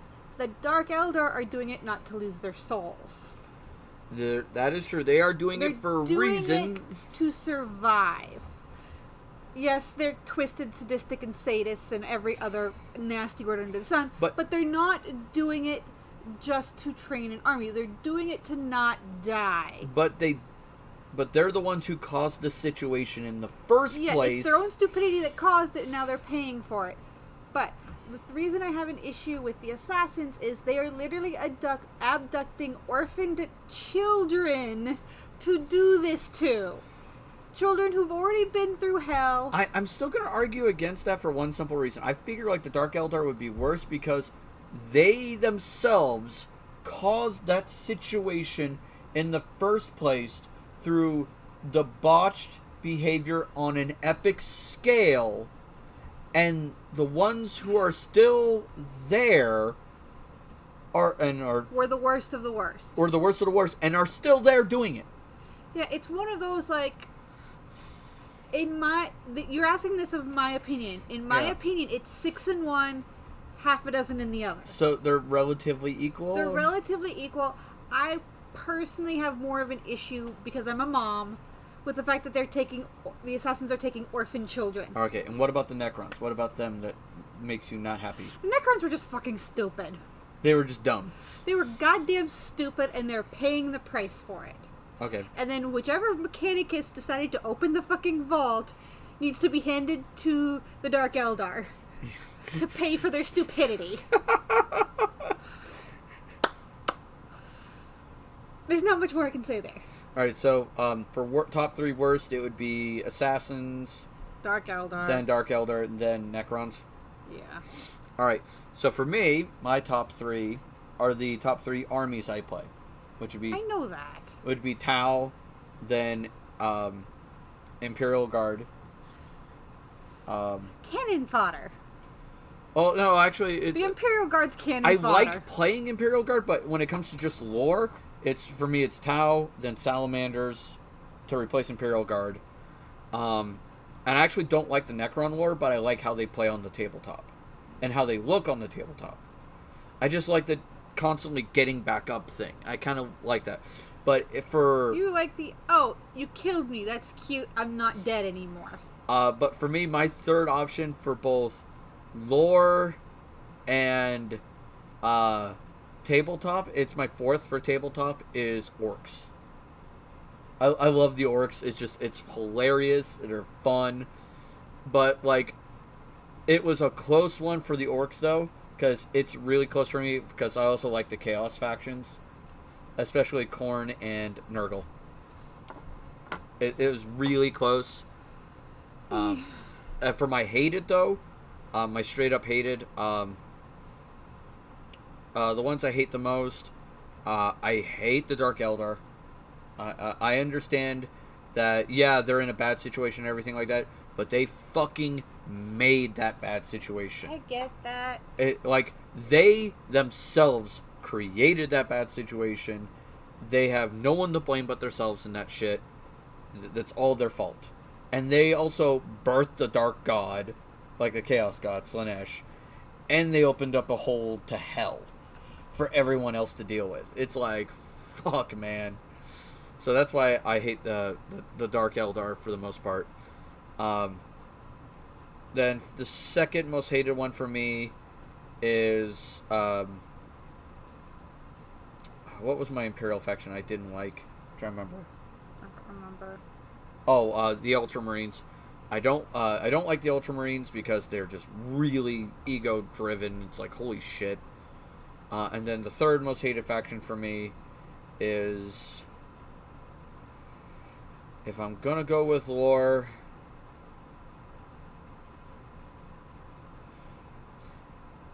I'm gonna have to say, if anything, I don't know. There's a good... I'm not sure who I dislike most for third. I'm thinking about that. It's really hard to pick a good one. I don't want to say the Eldar. I don't really hate them.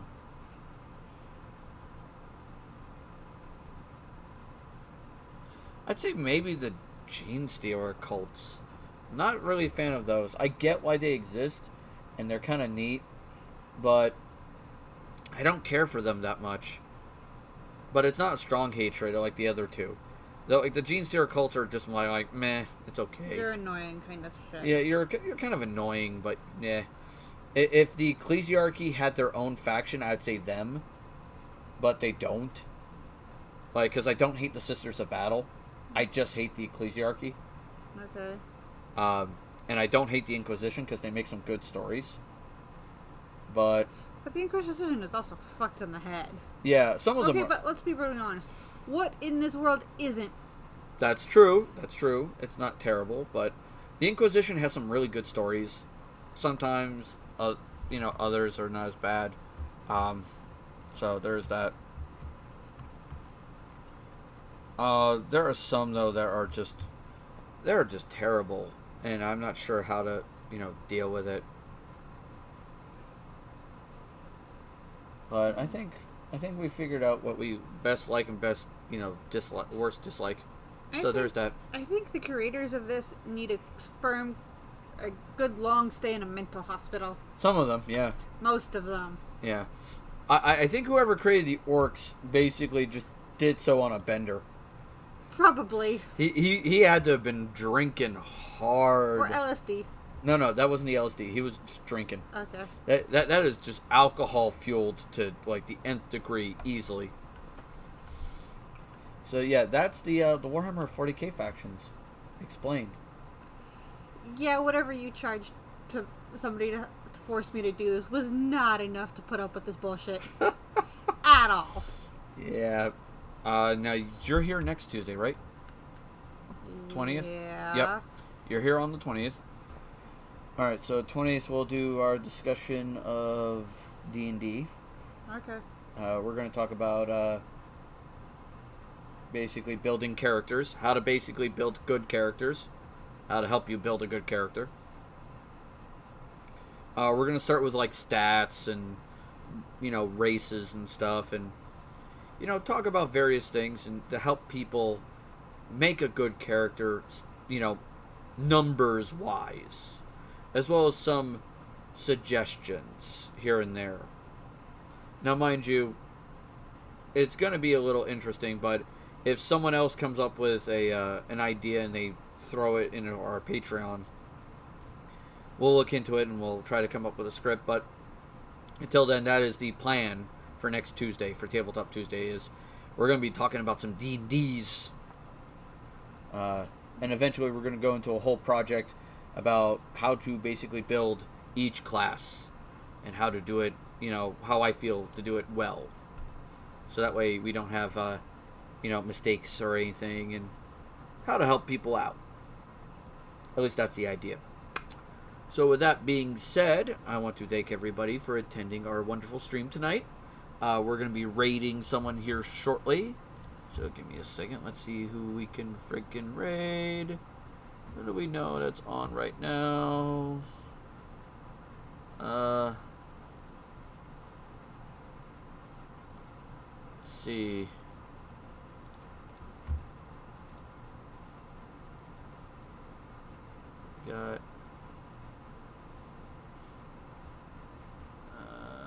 We got Pilot Dave that's on. We got Jahara.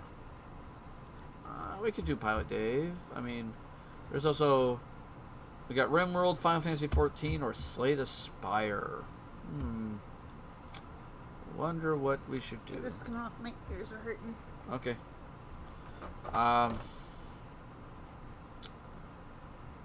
Let's see what we got. What are we going to do? What are we going to do? Let's go with... let's go with Pilot Dave. Pilot Dave is a good guy. I really appreciate his work, and he does a lot of good stuff. So...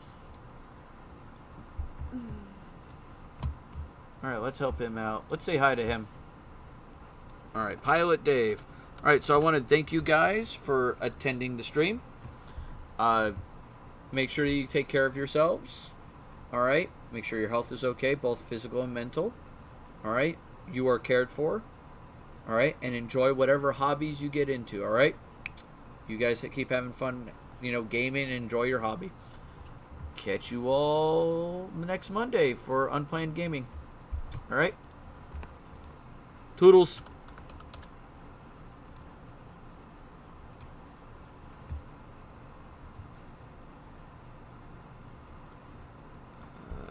Come on. Raid.